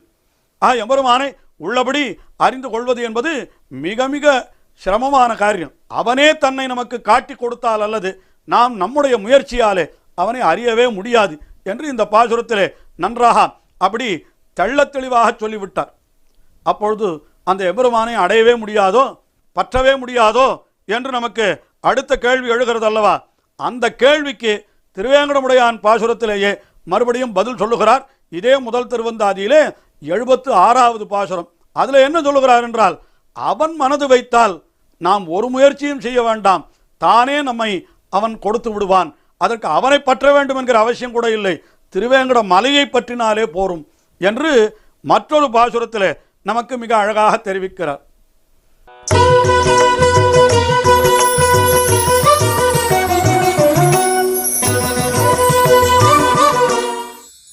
வழி நின்று நின்னை தொழுவார் வழுவா மொழி நின்ற மூர்த்தியரே யாவர். பழுதொன்றும் வாராத வண்ணமே விண்கொடுக்கும் மண்ணளந்த சீரான் திருவேங்கடம். திருவேங்கட மலை இருக்கிறதே, அது எப்படிப்பட்ட மலை என்றால் மண்ணளந்த சீரான் திருவேங்கடம். மண்ணளந்த சீரான் என்கிறார். மண்ணளந்த சீரான் என்னால் வாமனனாய் வந்து இந்த உலகத்தை எல்லாம் மண்ணை அளந்தான். மகாபலியிடத்தில் போய் யாச்சகம் கேட்டான். அவன் கொடுத்த உடனே திருவிக்கிரமனாக வளர்ந்தான். இந்த சரித்திரம் புராணங்களில் இருக்கிறது, எல்லாருக்கும் தெரியும். இது எதற்காக இங்கே சொன்னார் என்றால், இந்த மண்ணளந்தான் என்று அவனே தன்னை வாமனனாக ஆக்கி கொண்டு வந்து மகாபலிக்கு காட்சி கொடுத்தானே தவிர, மகாபலி இப்படி எம்பெருமானை சேவிக்க வேண்டும் என்று அவன் எந்த தவமும் செய்ததாக எந்த புராணத்திலும் சொல்லப்படவில்லை. எம்பெருமான் தானே கொண்டு வந்து அவனை தனக்கு காட்டினான். அதுபோலத்தான் திருவேங்கடமலையம் தானே நமக்கு எம்பெருமானை கொடுக்கும் என்கிறாராம் இந்த பாசுரத்தில். மண்ணளந்த சீரான், அவன் எழுந்தருளி இருக்கிற திருவேங்கடம். அந்த திருவேங்கடம் அது நமக்கு என்ன பண்ணும் என்று கேட்டால், முதலிலே பாருங்கள் என்ன சொல்றார். வழி நின்று நின்னை தொழுவார். வழி நின்று என்றால் முறையாக நின்று, வழி என்றால் அந்த பிரகாரம் முறை, அந்த முறையிலே நின்று நின்னை தொழுவார் யாரோ. தொழுபவர் என்றால் எம்பெருமானை அந்த சாஸ்திரங்களிலே சொல்லப்பட்டபடி ஸ்ரோதவ்யா மந்தவ்யா நிதித்தியாசித்தவ்யா என்றெல்லாம் சொல்லப்பட்டபடி பக்தி யோகத்திலே நிலை நின்று அவனை தொழுவார். வழி நின்று நின்னை தொழுவார். வழுவா மொழி நின்ற மூர்த்தியரே ஆவர். அந்த வழுவா மொழியான வேதம், அந்த வேதத்திலே சொல்லப்பட்ட தங்களுடைய சொரூபத்தை நன்றாக அடைந்து விடுவார்கள், அவர்கள் உண்மையாக உணரப்பெறுவார்கள் என்றே நாம் பொருள் சொல்லிவிடலாம். இந்த இடத்துல வழுவா மொழி நின்ற மூர்த்தியரே ஆவர். இது என்ன ஆச்சரியம்! அவள் முறையோடு போனால் அவளுக்கு முறையாக கிடைத்தது என்று சொல்லிவிடும். அவ்வளவு வேண்டியதில்லை. பழுதொன்றும் வாராத வண்ணமே விண் கொடுக்கும். எந்த பழுதும் வாராமல் நமக்கு விண் மோட்சத்தையே கொடுத்து விடும். எது என்றால் மண்ணளந்த சீரான் திருவேங்கடம். மண்ணளந்த சீரானுடைய திருவேங்கடம் மலை, அதுவே நமக்கு மோட்சத்தை கொடுத்து விடுகிறது என்று சொன்னால், எம்பெருமானை முறையோடு பற்றுபவர்கள் எம்பெருமானை பெறுகிறார்கள் என்பதை பற்றி நாம் சொல்லவும் வேணுமோ? இந்த கைமுத்திக்க நியாயம் என்று வடமொழியிலே சொல்லுவார்கள். மண்ணளந்த சீரான் திருவேங்கடமே நமக்கு பழுதொன்றும் வாராத வகையிலே விண் கொடுக்கிறது என்று சொன்னால் நமக்கு மோட்சத்தை கொடுக்கிறது. ஆனால் மோட்சத்தை அடைய வேணுமென்னால் என்ன செய்ய வேணும் என்றால், கீழே சொன்ன மாதிரி அந்த வழி நின்று நின்னை தொழ வேண்டிய அவசியமே கிடையாது. அதெல்லாம் நமக்கு வேண்டியதில்லை. ஸ்ரோதவ்யோ மந்தவ்யோ நிதித்தியாசித்தவ்யா என்கிற அந்த விஷயங்கள், அஷ்டாங்க யோகம், பக்தி யோகம் என்றெல்லாம் சொல்லுகிறார்களே, இதெல்லாம் நமக்கு தேவையே இல்லை. திருவேங்கட மலையை பத்தினால் நம்மாழ்வாரும் கூட தம்முடைய திருவாய்மொழியிலே என்ன தெரிவிக்கிறார்? மலை ஒன்றுமே தொழ நம்பினை ஓயுமே. இந்த திருவேங்கட மலையை தொழுதாலே நம்முடைய பாபங்கள் எல்லாம் விலகிவிடுகின்றன என்று சொன்னார். பாபங்கள் விலகினால் அதற்கு வேண்டிய பலன் தன்னிடையே கிடைத்து விடுகிறது. அது என்ன பலன் என்றால் அதுதான் விண் என்கிற மோட்சம். அதைத்தான் பொய்யாழ்வார் இந்த பாசுரத்திலே நமக்கு எப்படி காட்டி அருள்கிறார்? பழுதொன்றும் வாராத வண்ணமே, எந்த குறையும் இல்லாமல். அதில் கூட ஒரு சுவாரஸ்யம் நாம் பார்க்கலாம். ஏனென்றால் வழி நின்று நின்னை தொழுவார் என்று சொன்னாரே, இந்த பக்தி யோகம் என்கிறது அனுஷ்டிக்க ஒருத்தன் தொடங்கினானால் அது முறையாக அதை அனுஷ்டிக்க வேணும். அதுதான் வழி நின்றுன்னு சொன்னார். ஏதாவது ஒரு இடத்துல ஒரு சின்ன குறை ஏற்பட்டு விட்டதானால், பழுது ஏற்பட்டு விட்டதானால் உடனே என்ன ஆகிவிடும்? நாம் செய்த அத்தனை முயற்சிகளும் வீணாய் போய் இன்னும் நமக்கு பாவம் வேறு வந்து சேர்ந்து விடும். ஆகினாலே பக்தி யோகத்திலே இழுகிறவன் மிகவும் கவனமாக ஜாக்கிரதையாக, அப்படி கரணம் தப்பினால் மரணம் என்று இருக்கிறதாம், அவ்வளவு ஜாக்கிரதையாக காரியத்தை செய்ய வேண்டும். ஆனால் இங்கே திருவேங்கட மலை என்னால் அது என்ன பண்ணும் என்னால் பழுதொன்றும் வாராதா. இதில் பழுதே கிடையாது. நாம் மலையை பற்றினோம், சரியாக செய்யவில்லை, அது பழுதாகிவிட்டது என்ற குறையே இல்லாதபடிக்கு நமக்கு என்ன பண்ணும்? பழுதொன்றும் வாராதபடிக்கு அந்த வண்ணமே அது என்ன பண்ணும்? விண் கொடுக்கும், மோட்சத்தை கொடுக்கும். எது கொடுக்கும் என்றால் மண்ணளந்த சீரான் திருவேங்கடம். மண்ணளந்த சீரானான அந்த எம்பெருமான் வாமனன் அவன்தானே இங்கே எழுந்தொழி இருக்கிறான். திருவேங்கடமலையிலே எழுந்தொழி இருக்கிறவன் யார் என்று கேட்டால் தாழ்பரப்பி மண்தாவிய ஈசனை என்று நம்மாழ்வாரும் அருளி செய்வர். மற்றொரு இடத்திலேயும் என்னாலே நாம் மண்ணளந்த இணைத்தாமர்கள் காண்பதற்கு என்று இமையோர்கள் இறைஞ்சி என்று அந்த திருவேங்கடமுடையானை வாமனனாகவே அனுபவித்திருக்கிறார்கள் ஆழ்வார்கள் எல்லாரும். அதை இங்கே பொய்கை ஆழ்வார் முதலிலே தொடங்கி வைக்கிறார். மண்ணளந்த சீரான் திருவேங்கடம் பழுதொன்றும் வாராத வண்ணமே விண் கொடுக்கும் என்று திருவேங்கடமலையே நமக்கு உயர்ந்த பேற்றை தந்துவிடும் என்று சொல்லுகிறார். அப்படிப்பட்ட திருவேங்கடமலையை நாமும் பற்றி நாம் எல்லா நலன்களும் பெற்று திகழ்வோமாக. 77வது பாசுரம். இந்த 77வது பாசுரத்திலே ஆழ்வார் என்ன தெரிவிக்கிறார் என்றால், கீழே ஒரு பாசுரத்திலே தெரிவிக்கின்ற பொழுது அந்த மண்ணளந்த சீரான் திருவேங்கட மலை இருக்கிறதே அதுவே நமக்கு விண் கொடுக்கும் என்று தெரிவித்தார்.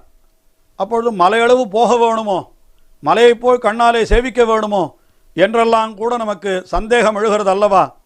அவ்வளவு தூரம் கூட வேண்டியதில்லை என்றால் பின் என்ன செய்ய வேண்டும் என்றால் அதை நெஞ்சாலே நினைத்தாலே போதும், நமக்கு பேறு கிட்டும் என்று தெரிவிக்கின்றார் இந்த பாசுரத்திலே.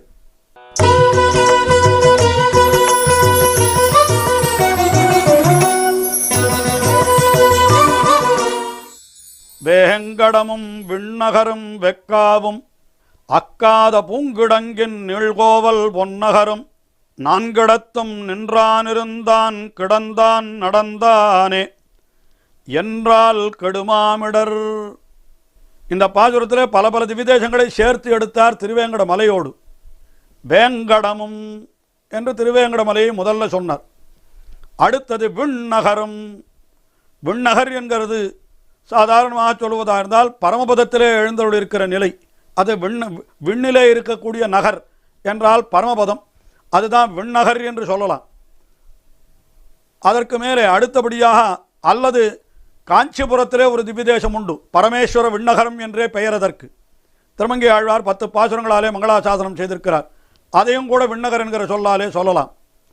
ஆனால் ஒப்பிலியப்பன் சந்நிதி என்று சொல்லப்படுகின்ற திரு விண்ணகர் என்றே ஒரு திவ்யதேசம் இருக்கிறது, அதை சொல்லலாமா என்றால் இந்த பாசுரத்திலே அது பொருந்தாது என்பதை நான் மேலே காட்டுகிறேன்.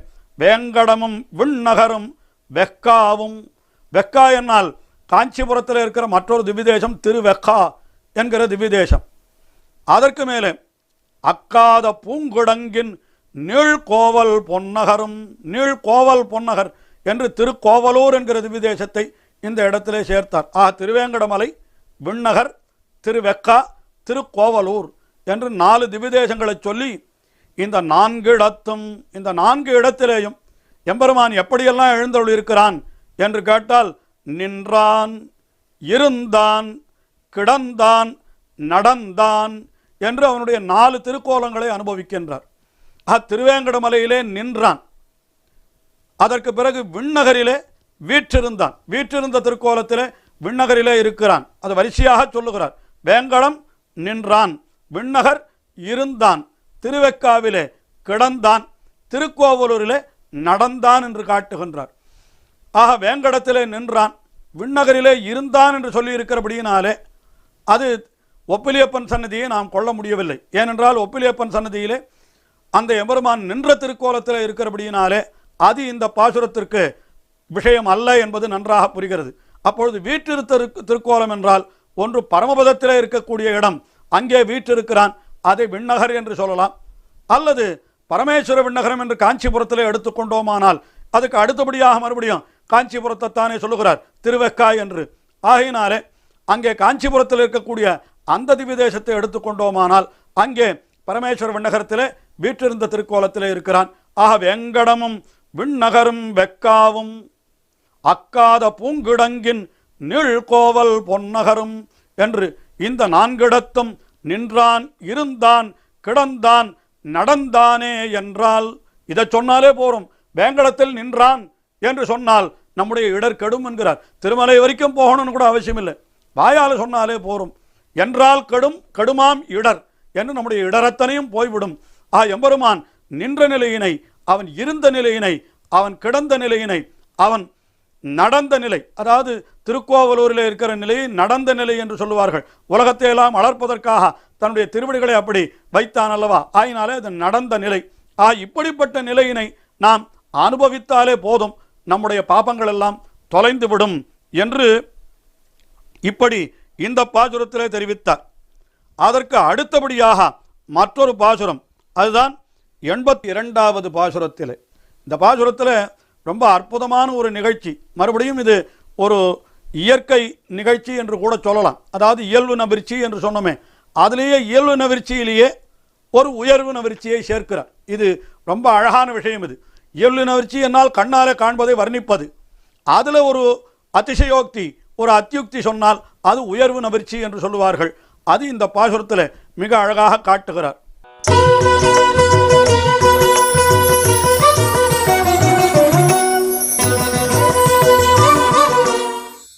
படையாரும் வாழ்கண்ணார் பாரசினாள் பைம்பூன் தொடையலோடு ஏந்திய தூபம் இடையிடையில் மீன்மாய மாசூணும் வேங்கடமே மேலொரு நாள் மான்மாய எய்தான் வரை. படையாரும் வாழ்கண்ணார், அதாவது திருவேங்கடமலையிலே எம்பெருமானை சேவிப்பதற்காக பல பல பெண்களெல்லாம் செல்லுகிறார்களாம். கீழே யார் யாரையோ வர்ணித்தார் அல்லவா, இங்கே பெண்களை வர்ணிக்கிறார். இந்த பெண்கள் எப்படி இருக்கிறார்கள் என்றால் படையாரும் வாழ்கண்ணார், நல்ல வேல்படை போன்ற மிக அழகான கண்களை உடையவர்கள் என்று அந்த பெண்களை வர்ணிக்கிறார். எதற்காக சொல்லுகிறார் என்றால், இப்படிப்பட்ட கண்களை கொண்டு அவர்கள் உலகத்தில் இருக்கக்கூடியவர்களெல்லாம் வசீகரித்து தங்கள் வலையிலே விழ வைக்க வேண்டி இருக்க, அப்படியெல்லாம் இவர்கள் செய்யவில்லையாம். இவர்கள் நேர எம்பெருமானை போய் சேவிக்கிறார்களாம். என்ன பக்தி இவர்களுக்கு பாருங்கள். உலகத்தில் இருக்கிறவர்களெல்லாம் எப்படி இருப்பார்கள் என்றால், தாங்கள் அழகு என்றால் அந்த அழகை கொண்டு கர்வம் அடைவார்களாம். ஆனால் இவர்கள் அப்படி அல்ல, எம்பெருமானுடைய அடியவர்கள்.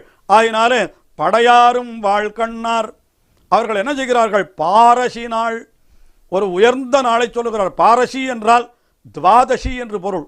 அதாவது அந்த சந்திரனுடைய பிறையினுடைய கணக்கிலே பார்க்கிற பொழுது 12வது நாள், ஏகாதசிக்கு மறுநாள் பாரசி நாள் என்று சொல்லுவார்கள்.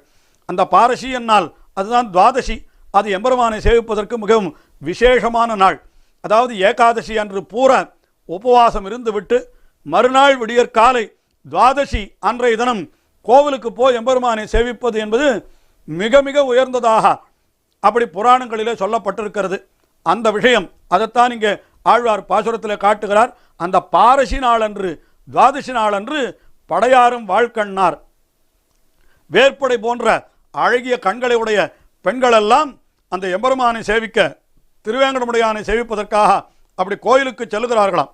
போகிற பொழுது கையிலே என்ன எடுத்து செல்லுகிறார்கள் என்றால், பைம்பூன் தொடையலோடு, தங்கள் கையாலேயே தொடுக்கப்பட்ட அழகான புஷ்பங்கள், மாலைகள், அவற்றை எடுத்து சொல்லுகிறார்களாம். பைம்பூன் தொடையலோடு ஏந்திய தூபம், அந்த எம்பெருமானுக்கு சமர்ப்பிப்பதற்காக தூபக்காலையும் எடுத்து செல்லுகிறார்கள். அந்த பெண்கள் புஷ்பம் என்ன, வாசனை கொடுக்கக்கூடிய தூபம் என்ன, இது இரண்டையும் எடுத்து செல்லுகிறார்கள் என்று சொன்னார். ஏந்திய தூபம், அந்த தூபத்திலிருந்து புகை எழுகிறதாம். அந்த புகை என்ன பண்ணிவிட்டது என்றால், இத்தனை பெண்கள் போகிறார்கள், அவர்கள் அத்தனை பேரும் தூபம் சமர்ப்பித்தபடியினாலே அந்த தூபத்தினுடைய புகையிலே அந்த ஆகாசத்தில் இருக்கிற நட்சத்திரங்களே மறைந்து விட்டது என்கிறார். ஏன்னா விடியற்காலையிலே போகிறார்கள் அல்லவா, ஆகினால இருள். துவாதசி அன்றைக்கு ரொம்ப விடியற்காலையிலேயே போய் பெருமாளை சேவிக்கணும். அதனால் அப்பொழுது இன்னும் சூரியன் உதித்திருக்காது. அந்த சமயத்தில் நட்சத்திரங்கள் தெரிந்து கொண்டு தான் இருக்கும். ஆனால் இப்பொழுது என்ன ஆகிவிட்டது, இந்த தூபத்தினாலே இடையிடையில் மீன்மாயா மாசு ஊணும் வெங்கடமே, இப்படி மாசு ஊணும் அந்த மேகங்கள் போல இந்த தூபத்திலிருந்து எழுந்த பெண்கள் கொண்டு வந்த தூபத்தில் இருந்து எழுந்த புகையானது அந்த நட்சத்திரத்தை மறைத்து விட்டது. அப்படிப்பட்ட வேங்கடம் அது எப்படிப்பட்டது என்றால், மேலொரு நாள் மான்மாய எய்தான் வரை, முன்னொரு காலத்திலே சக்கரவர்த்தி திருமகனாய் அவதரித்து அவன் சீதா பிராட்டி கேட்டாள் என்பதற்காக மானை அவன் எய்தான் அல்லவா, அவனுடைய மலை என்கிறார். இங்கே கூட நாம் சொல்லலாம், அங்கேயும் கூட சீதா பிராட்டி அவள் படையாரும் வாழ்கண்ணாராகத்தான் இருந்தாள். அவ்வளவு அழகிய அசிதேக்ஷனாய் என்று சொல்லும்படியான அழகிய கண்களை உடையவளாய் இருந்தாள். அவள் ஒரு மான் வேணும் என்று கேட்டாள். அந்த மான் என்கிறது உண்மையான மான் அல்ல என்று இவனுக்கு தெரிந்திருக்க வேண்டுமே என்றால், இந்த இடத்துல எப்படி அந்த தூபமானது அந்த நட்சத்திரத்தை மறைத்ததோ அதுபோல பிராட்டியின் மீது உள்ள அபரிமிதமான அன்பு எம்பெருமானுக்கு அந்த அறிவையும் மறைத்து விட்டது. இது மானல்ல என்று அவனுக்கு அறிவு இருந்திருக்கும், ஆனால் அந்த அன்பு என்ன செய்யுதுன்னா அதை மறைத்து விட்டது. உடனே என்ன சொன்னான், மானின் பின்னாலே போனான். அதனால் சீதா பிராட்டியை பிரிந்தான். வரலாறு எல்லாருக்கும் தெரிந்ததுதான். அது இங்கே நினைவு கூறும்படியாக அப்படி மேலொரு நாள் மான்மாய எய்தான், மான் மாயும்படியாக எய்தானே, அவனுடைய வரை அந்த மலை எது என்னால் அது இந்த திருவேங்கட மலை என்று தெரிவித்தார். இன்னும் கடைசி பாசுரம் அதையும் நான் அனுபவித்து விடுவோம். இது கடைசி பாசுரம் என்றால் 99வது பாசுரம், திருவேங்கடத்தை பற்றிய கடைசி பாசுரம்.